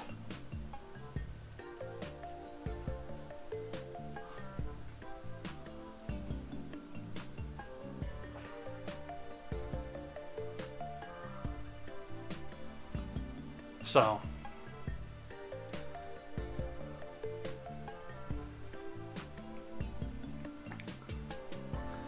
few people losing their jobs over this. Now, in Benny Thompson's case, I will say this is probably a good job, and he probably should have done this. But I'm going to say also that what Libs of TikTok is doing currently, finding anybody who commented under their real name on X and going and telling their employers what it was that they said, that is cringe as shit. January 6th panel chair dumps aide who posted "Don't miss next time" after Trump shooting. From Daniel Chayton,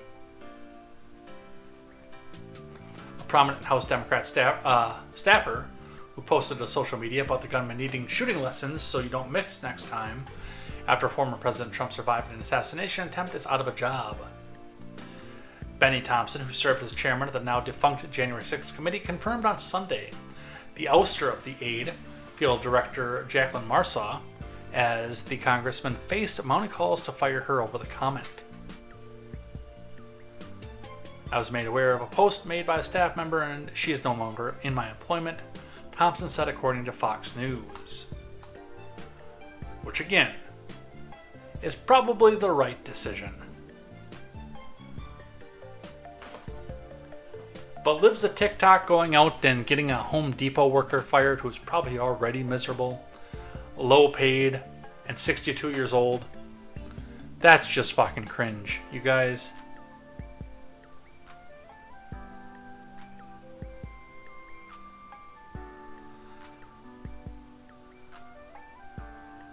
Alright. That is all that I have for this. I want to talk just a bit about JD Vance because that's important in the news. Then we'll go down things I like and things that I hate and head out of here. Why can you see Russia from your house, Mogwai?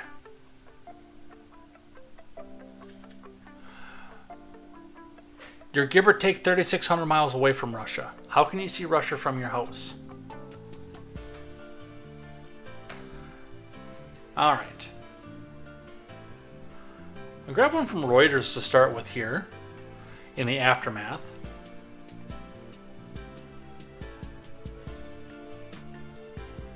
Judge tosses Trump documents case, ruling prosecutor unlawfully appointed. From Andrew Goodsword.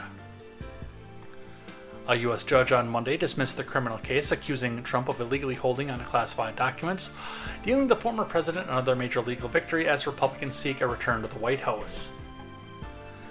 Florida-based U.S. District Judge Eileen Cannon, who was nominated by Trump, ruled that Special Counsel Smith, who was leading the prosecution, was unlawfully appointed to his role and did not have authority to bring the case.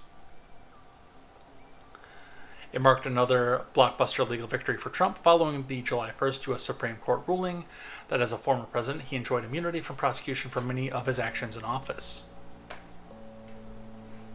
Prosecutors are likely to appeal the ruling. Courts in other cases have repeatedly upheld the ability of the DOJ's appointment of special counsels to handle certain politically sensitive investigations.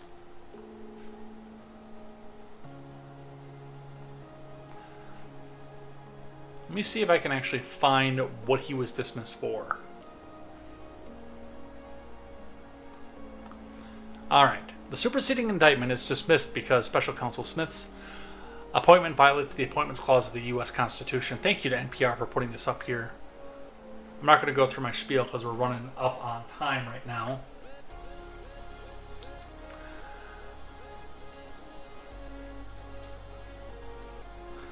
Let's see. She said the Constitution gives only Congress or the President the authority to appoint a special counsel, not the U.S. Attorney General.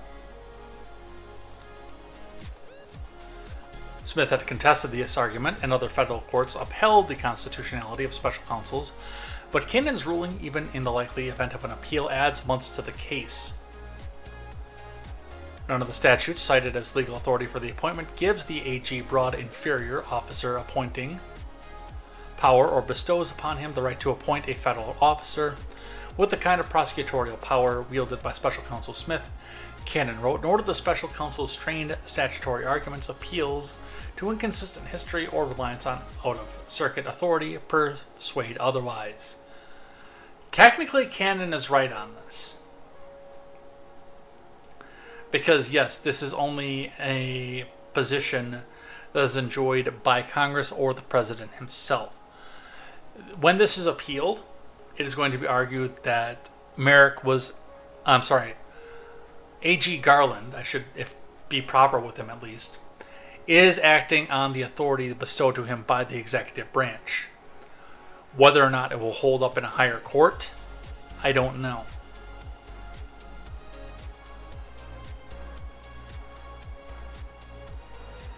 I would like to go along and actually see, again, the power of bureaucrats stripped and only elected officials being able to issue this kind of power. But I know a government that has power is not very likely to give any of it back away either.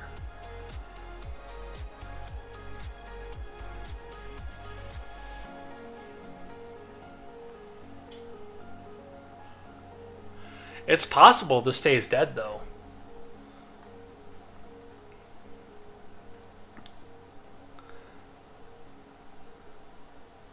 We have a lot of stories about J.D. Vance as well, because now the whole world is going to know his name. I'm going to start with the New York Times. In Vance, Trump picks an ambitious ideologue and first millennial. From Michael Gold.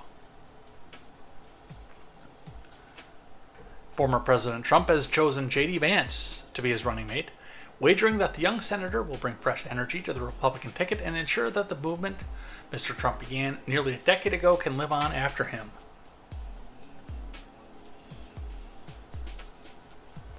Mr. Vance, 39, is a political newcomer who entered the Senate only last year, but has spent that time methodically ascending the conservative firmament, once an acerbic Trump critic, attacking Trump as reprehensible and calling him a cultural heroine. He won Mr. Trump's backing in the 2022 Senate race by wholly embracing his politics and his stolen election rhetoric. The endorsement lifted him above a crowded field and ultimately to the Senate. Vance, a venture capitalist in Silicon Valley who became best known for writing the memoir Hillbilly Elegy, did not forget it. He quickly emerged as top defender of the former president in the halls of Congress and on television, taking his cues from Mr. Trump while frequently bucking the priorities of Mitch McConnell, the chamber's longtime Republican leader. Trump announced his choice in a post on social media platform Truth Social on Monday. As the Republican National Convention was getting underway in Milwaukee, he said Mr. Vance was the person best suited to be his potential vice president. He highlighted Mr. Vance's time in the Marine Corps and his memoir, saying he believed Mr. Vance was a champion for hardworking people, particularly the workers and farmers in a number of key swing states. Why Vance? It's actually pretty simple. Now, Vance has a lot of ammunition against him, being himself staunchly pro-life, but also believing that the decision should stay firmly into the hands of the states and not supporting a national ban, like the position that Trump is at right now. But also being lower middle class to begin with before advancing himself as a venture capitalist and making his fortune off of that. The Hillbilly Elegy thing, I think, is going to help. Also has a connection with the working class out of Ohio. And that is based on the fact that he has seen, and he can bring and break down some of that big, big blue wall that the union enjoys.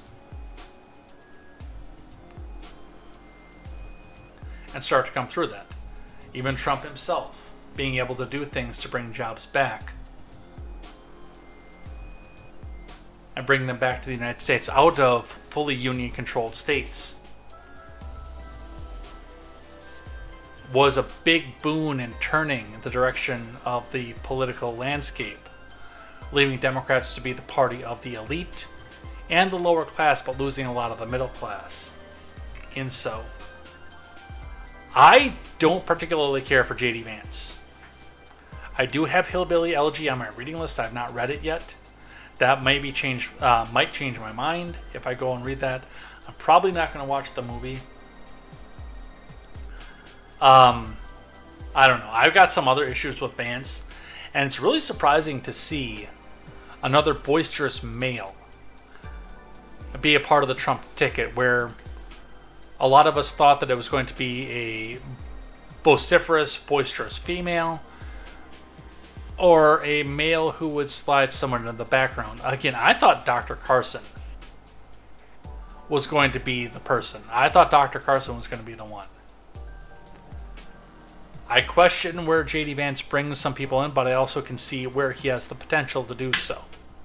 It was an interesting choice. It is probably not one that I would have made for it, and it's a ticket that I don't know that I can vote for.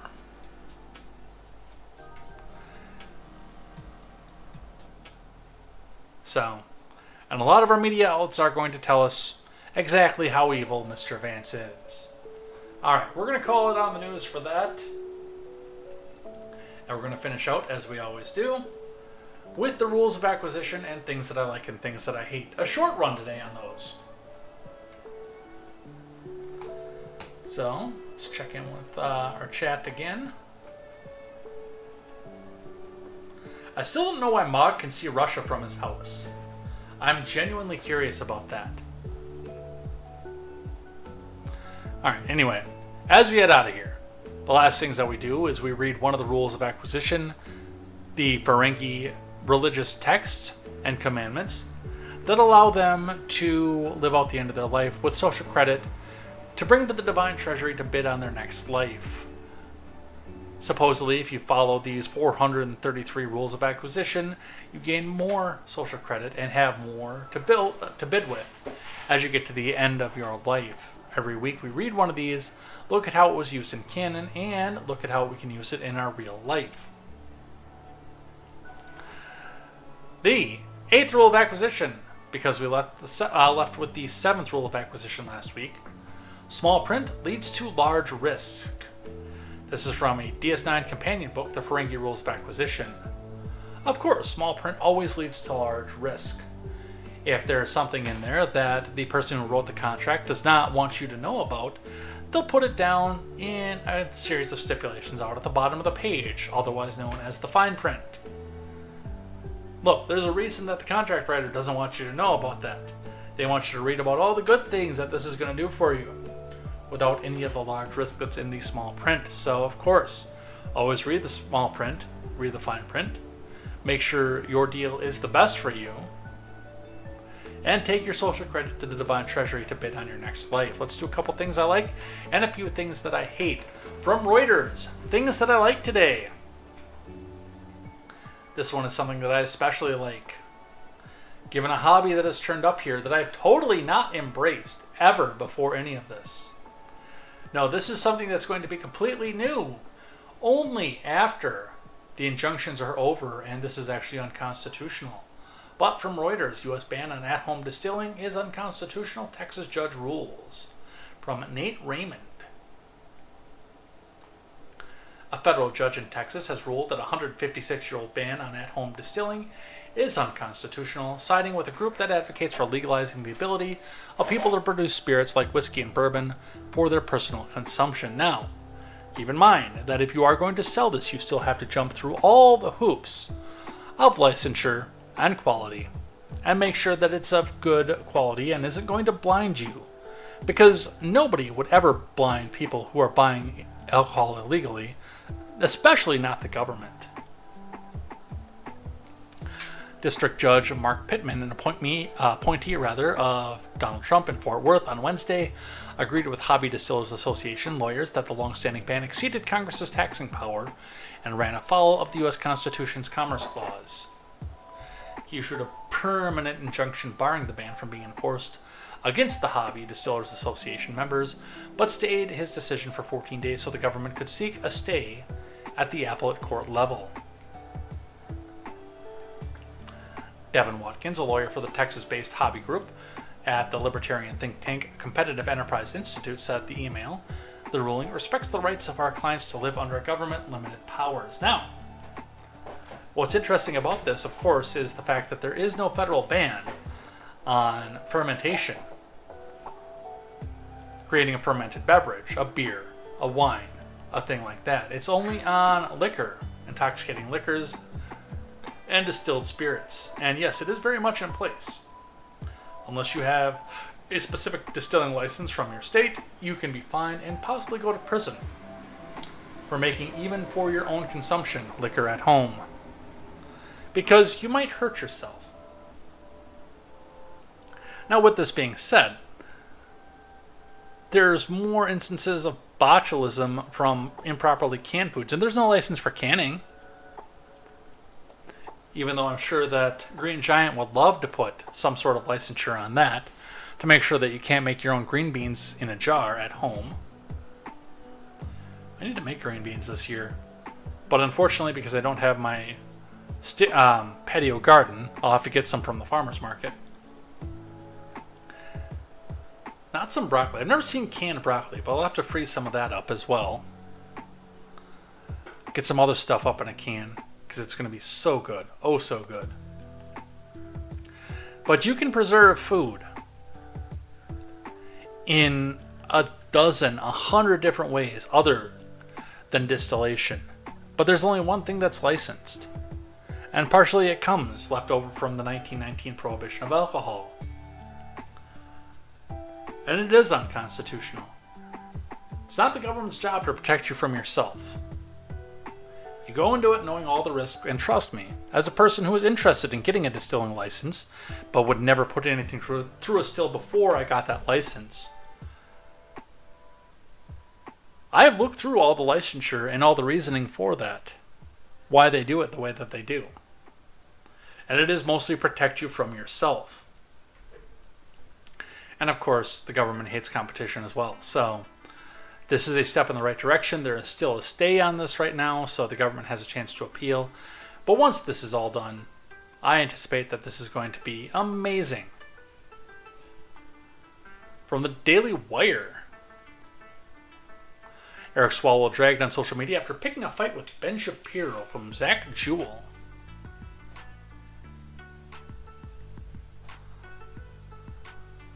Eric Swalwell was brutally mocked by political commentators after Daily Wire host Ben Shapiro lambasted him during House Judiciary Committee.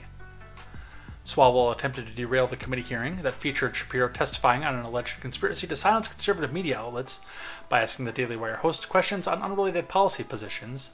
The California Democrat began his line of questioning by asking if Shapiro supported the Heritage Foundation's Project 2025, a proposed set of presidential transaction policies that the left has recently focused on in an attempt to paint conservatives and Donald Trump as extremists. Let's listen.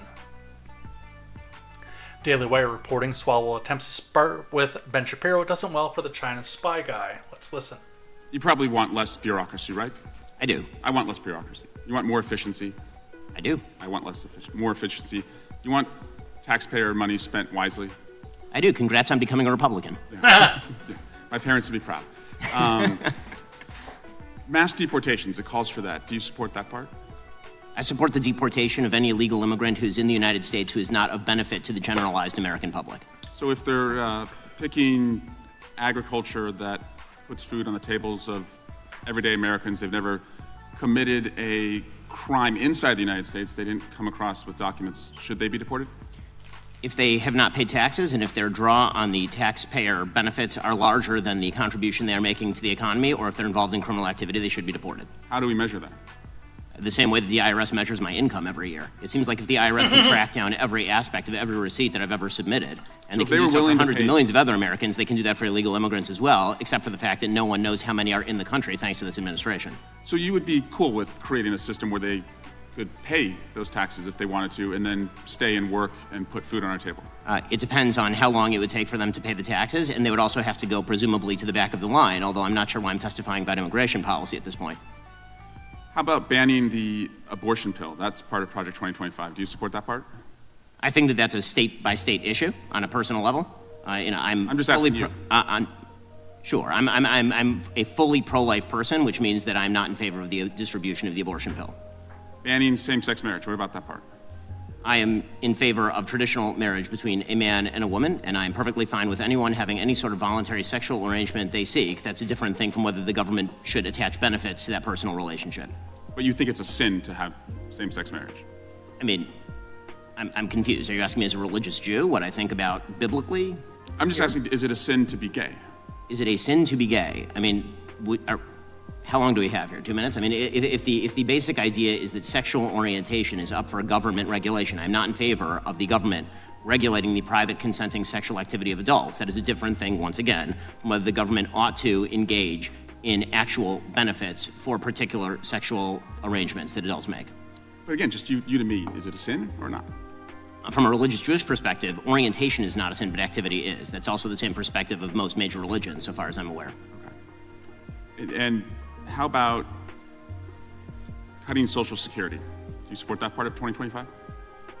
I'm not sure what Project 2025's position on Social Security is. I'm in favor of the restructuring of Social Security along the lines of privatization and lowering and increasing the retirement age, because you, as well as every other congressperson, knows Social Security is going to go bankrupt, and yet everyone seems to have an interest in lying about it for the next decade and a half until we have to take austerity measures or radically increase inflation or taxes. And bans against books about slavery. Do you support that part about Why would I possibly be in favor of bans about books about slavery? That would be absolutely ridiculous. What I am in favor of is the idea that school libraries should be able to make decisions along the lines of what exactly is appropriate for, say, a 7th grader and whether they ought to be treated to cartoons and genderqueer. That's not quite the same thing.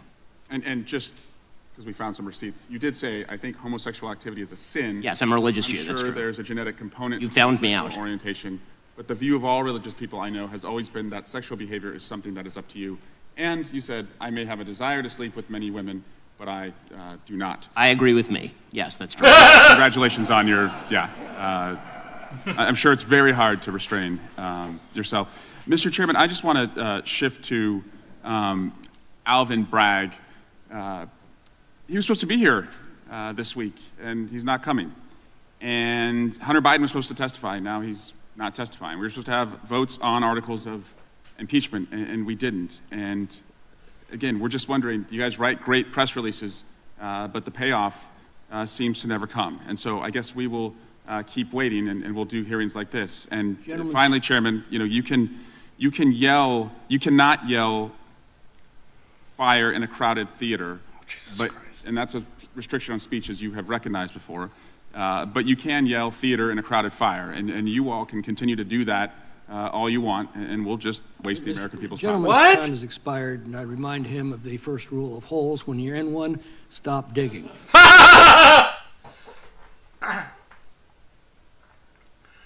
Oh, jeez. That was worth it. I hadn't seen that video yet, even though I posted it like 7 times in the Discord. Yeah, the chairman is right. If you're in a hole, stop digging.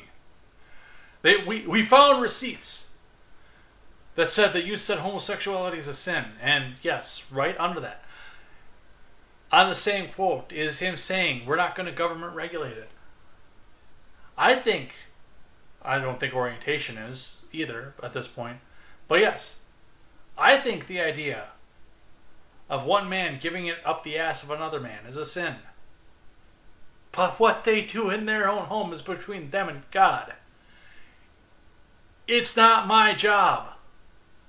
Can you imagine that being somebody's job? I'd be looking for a new career in a hurry.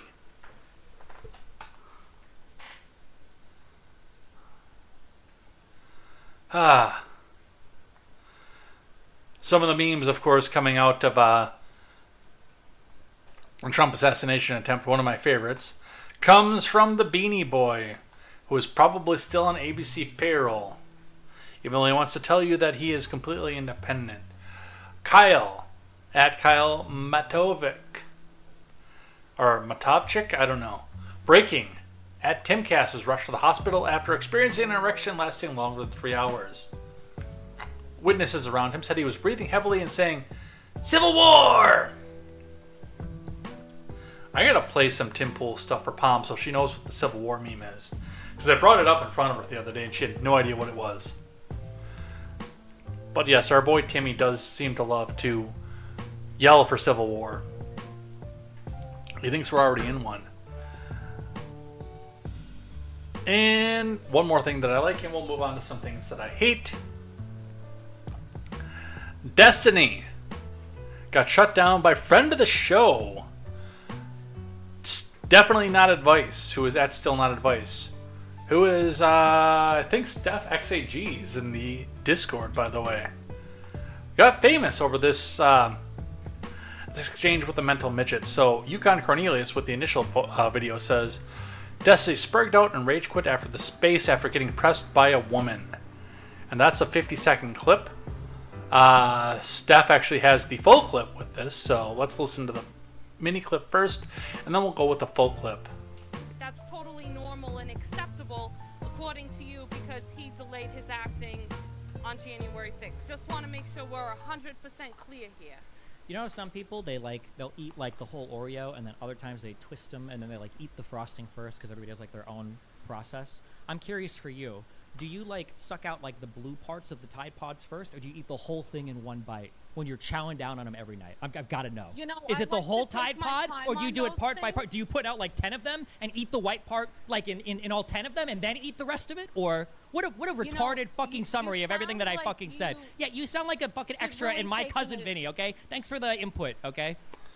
Which she doesn't normally sound like that. That's the Jewish mother voice that she does. That she did that in the voice chat in the Discord one night just to get on Midget B's goat, because we told her how much of an anti-Semite Midget B is. So I recognized that voice and that inflection right away. And yeah, here's the rage quit. I'm done. I'm good. I'm out. Okay. All right. That's totally normal and Because no, Minnesotans don't always talk like that. Sally with the 3-minute clip to go with that, so we can see where it all started and ended. Okay, so I just want to make sure that I fully understand the argument here is that because Donald J. Trump didn't respond quickly enough to shut down whatever was happening on January 6th, we are making fun of people being shot at his rally because some random lone gunman decided to shoot at him for whatever reason, and therefore that's acceptable, and we're going to completely ignore the fact that within the last 2 weeks, Joe Biden made a comment about putting Donald Trump in the bullseye, and then having multiple tweets sent out with that. Years of people calling him Hitler and indicating that we need to shut down all of these awful MAGA people at any cost. We're just ignoring all of that, and we're just going to go ahead and focus on the fact that he was drinking a Diet Coke, which, by the way, I'm glad he was drinking a Diet Coke. At least it wasn't full sugar, okay? A Diet Coke for the win. That's great for your diet. I'm glad he's really worried about his health. But to be clear, we're more worried about the fact that he was delayed in acting allegedly for January 6th, and not that for the last year, 2 or more, people have been calling for action against any Republican who agrees with Donald Trump, and that we should put him in the bullseye. That's totally normal and acceptable, according to you, because he delayed his acting on January 6th. Just want to make sure we're 100% clear here. You know, some people they'll eat like the whole Oreo, and then other times they twist them and then they like eat the frosting first because everybody has like their own process. I'm curious for you. Do you like suck out like the blue parts of the Tide Pods first, or do you eat the whole thing in one bite when you're chowing down on them every night? I've got to know. You know, I Is like it the to whole take my Tide Pod, time on or do you do those it part things. by part? Do you put out like 10 of them and eat the white part like in all 10 of them and then eat the rest of it? Or what a retarded fucking summary of everything that I fucking said. Yeah, you sound like a fucking really extra in My taking it. Cousin Vinny, okay? Thanks for the input, okay? You're very welcome. I'm actually glad we could clear up absolutely nothing because you didn't even actually address anything. I really enjoy how you do that, and then you just keep bringing it back to January 6th. A man was killed yesterday because someone decided to crawl up on a roof and attempt to assassinate a prior president who is running for re-election. And the fact that you keep complaining about January 6th and you don't say shit about the sitting president calling for a bullseye to be put on a prior president is absolutely insane. The fact that we're not talking about how members of Congress are trying to remove a prior president who is running for re-election security detail is absolutely insane. So if you want to sit here and make jokes, oh, did you leave? That's really unfortunate. Don't sit here and talk about me eating Tide Pods because you can't handle the truth that you won't look at all of the facts. So I'm sorry for ruining your space, but it's a bunch of bullshit. Whatever happened to... And that was a nice kick at the end. And I think Destiny might have ended his career at that point. But he is a mental midget, and from what I understand, an actual midget anyway. Alright, let's do a couple things that I hate, and we'll head out of here for the night. The mainstream media already preparing, this was prior to the events of Saturday, for the coming Trump presidency, by saying that we have the potential for higher inflation under Trump. You know, he's going to inherit rather the inflation problem, and then they're going to come back and try to say that he caused the whole fucking thing. You know, it kind of seems similar to at the debate, where Biden said that he inherited 9.1% inflation when inflation was in fact at 1.2% on the day that he took office. Let's read this from The Hill here. Tobias Burns reporting. A growing number of investors and economists see inflation rising if former President Trump and Republicans sweep the upcoming elections. Because we have to fearmonger every fucking thing in the world.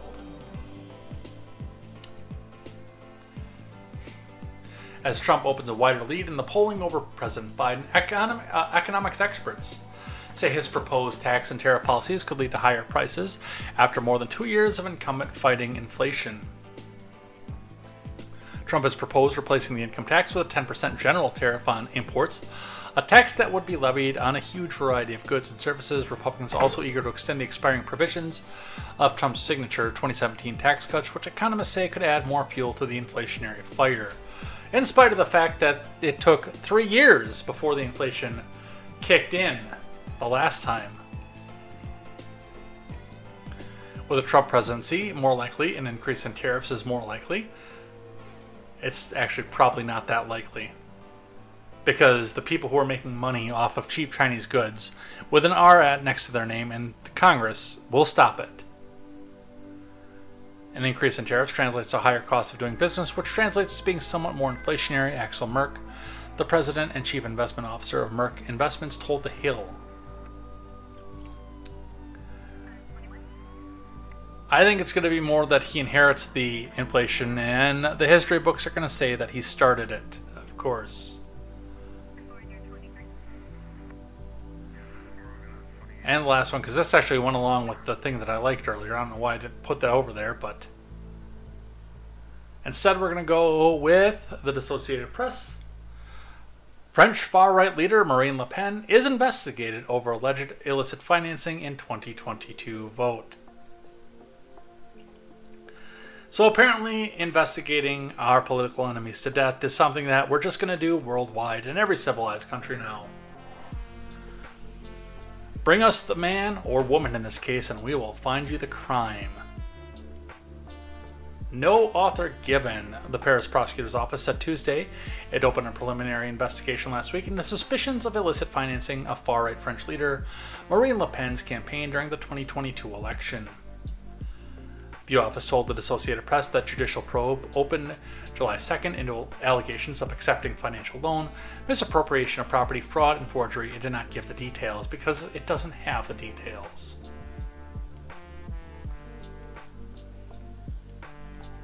Le Pen has not commented. The preliminary investigation was opened after a report from the National Commission for Campaign Accounts and Political Financing, dating from 2023. The body is responsible for monitoring candidates' expenses. In French elections, candidates are barred from exceeding a certain spending limit. French media reports that Le Pen is not the only candidate in the 2022 presidential election being investigated. Well, I guess if you don't want to be investigated for everything under the sun, then just win more power. Or get out of politics, one of the two. Huh. Weird. Well, I'm done. We had a nice, interesting talk. And when I do the announcement on X, by the way, and I think on Discord as well, I'll tag Steph too, just to make sure that she made a cameo appearance in this. I should have done it at the beginning, but I don't know, for whatever reason I didn't get to it. But anyway, where is outro music? Outro music, outro music. We had a power outage, and then it did updates, so everything that was on my desktop is now gone. Everything that was on my taskbar, I should say, is now gone. So I have to go back and find it all again. Anyway, thanks so much, everybody. Have a fantastic night. Have a great night. And as I always say, don't count on what happened on Saturday to deliver you the election. Still get out, still knock on doors, still spread the word of what you want to see out of your politicians, whether it be the presidency, your local reps, your senators, your state rep, your state senator, your alderman, your mayors, your governor, whoever it is. Make sure that you get out there, you knock on doors, because this can only go so far, and remember, Biden's people have a captive media. So, this probably was a step in the right direction if you want more Trumpism out of everything, but you still have to go back out and do your part. And as always, thanks so much for coming out here, hanging out. Make sure you share this out to other people. Put the link back out. The private or live stream will be set to private as soon as we're done, with a re-upload to YouTube ready to go for the morning. The Rumble live stream will stay the same, so you can share that back out. Otherwise, the Twitch replay will also stay the same. And go ahead and check us out on the audio platform if you would rather take it on the go. Out on Spotify. It's going to be a fantastic time. Thank you to everybody who's come out and made this possible. All the people in the live chat keeping everything going. Definitely not advice over on X for providing that insane takedown of Destiny that got him to rage quit. And we will see you next time for more news, more headlines, and more contemporary. And until then, I am Jay Edgar, and this is Contemporary. Take care.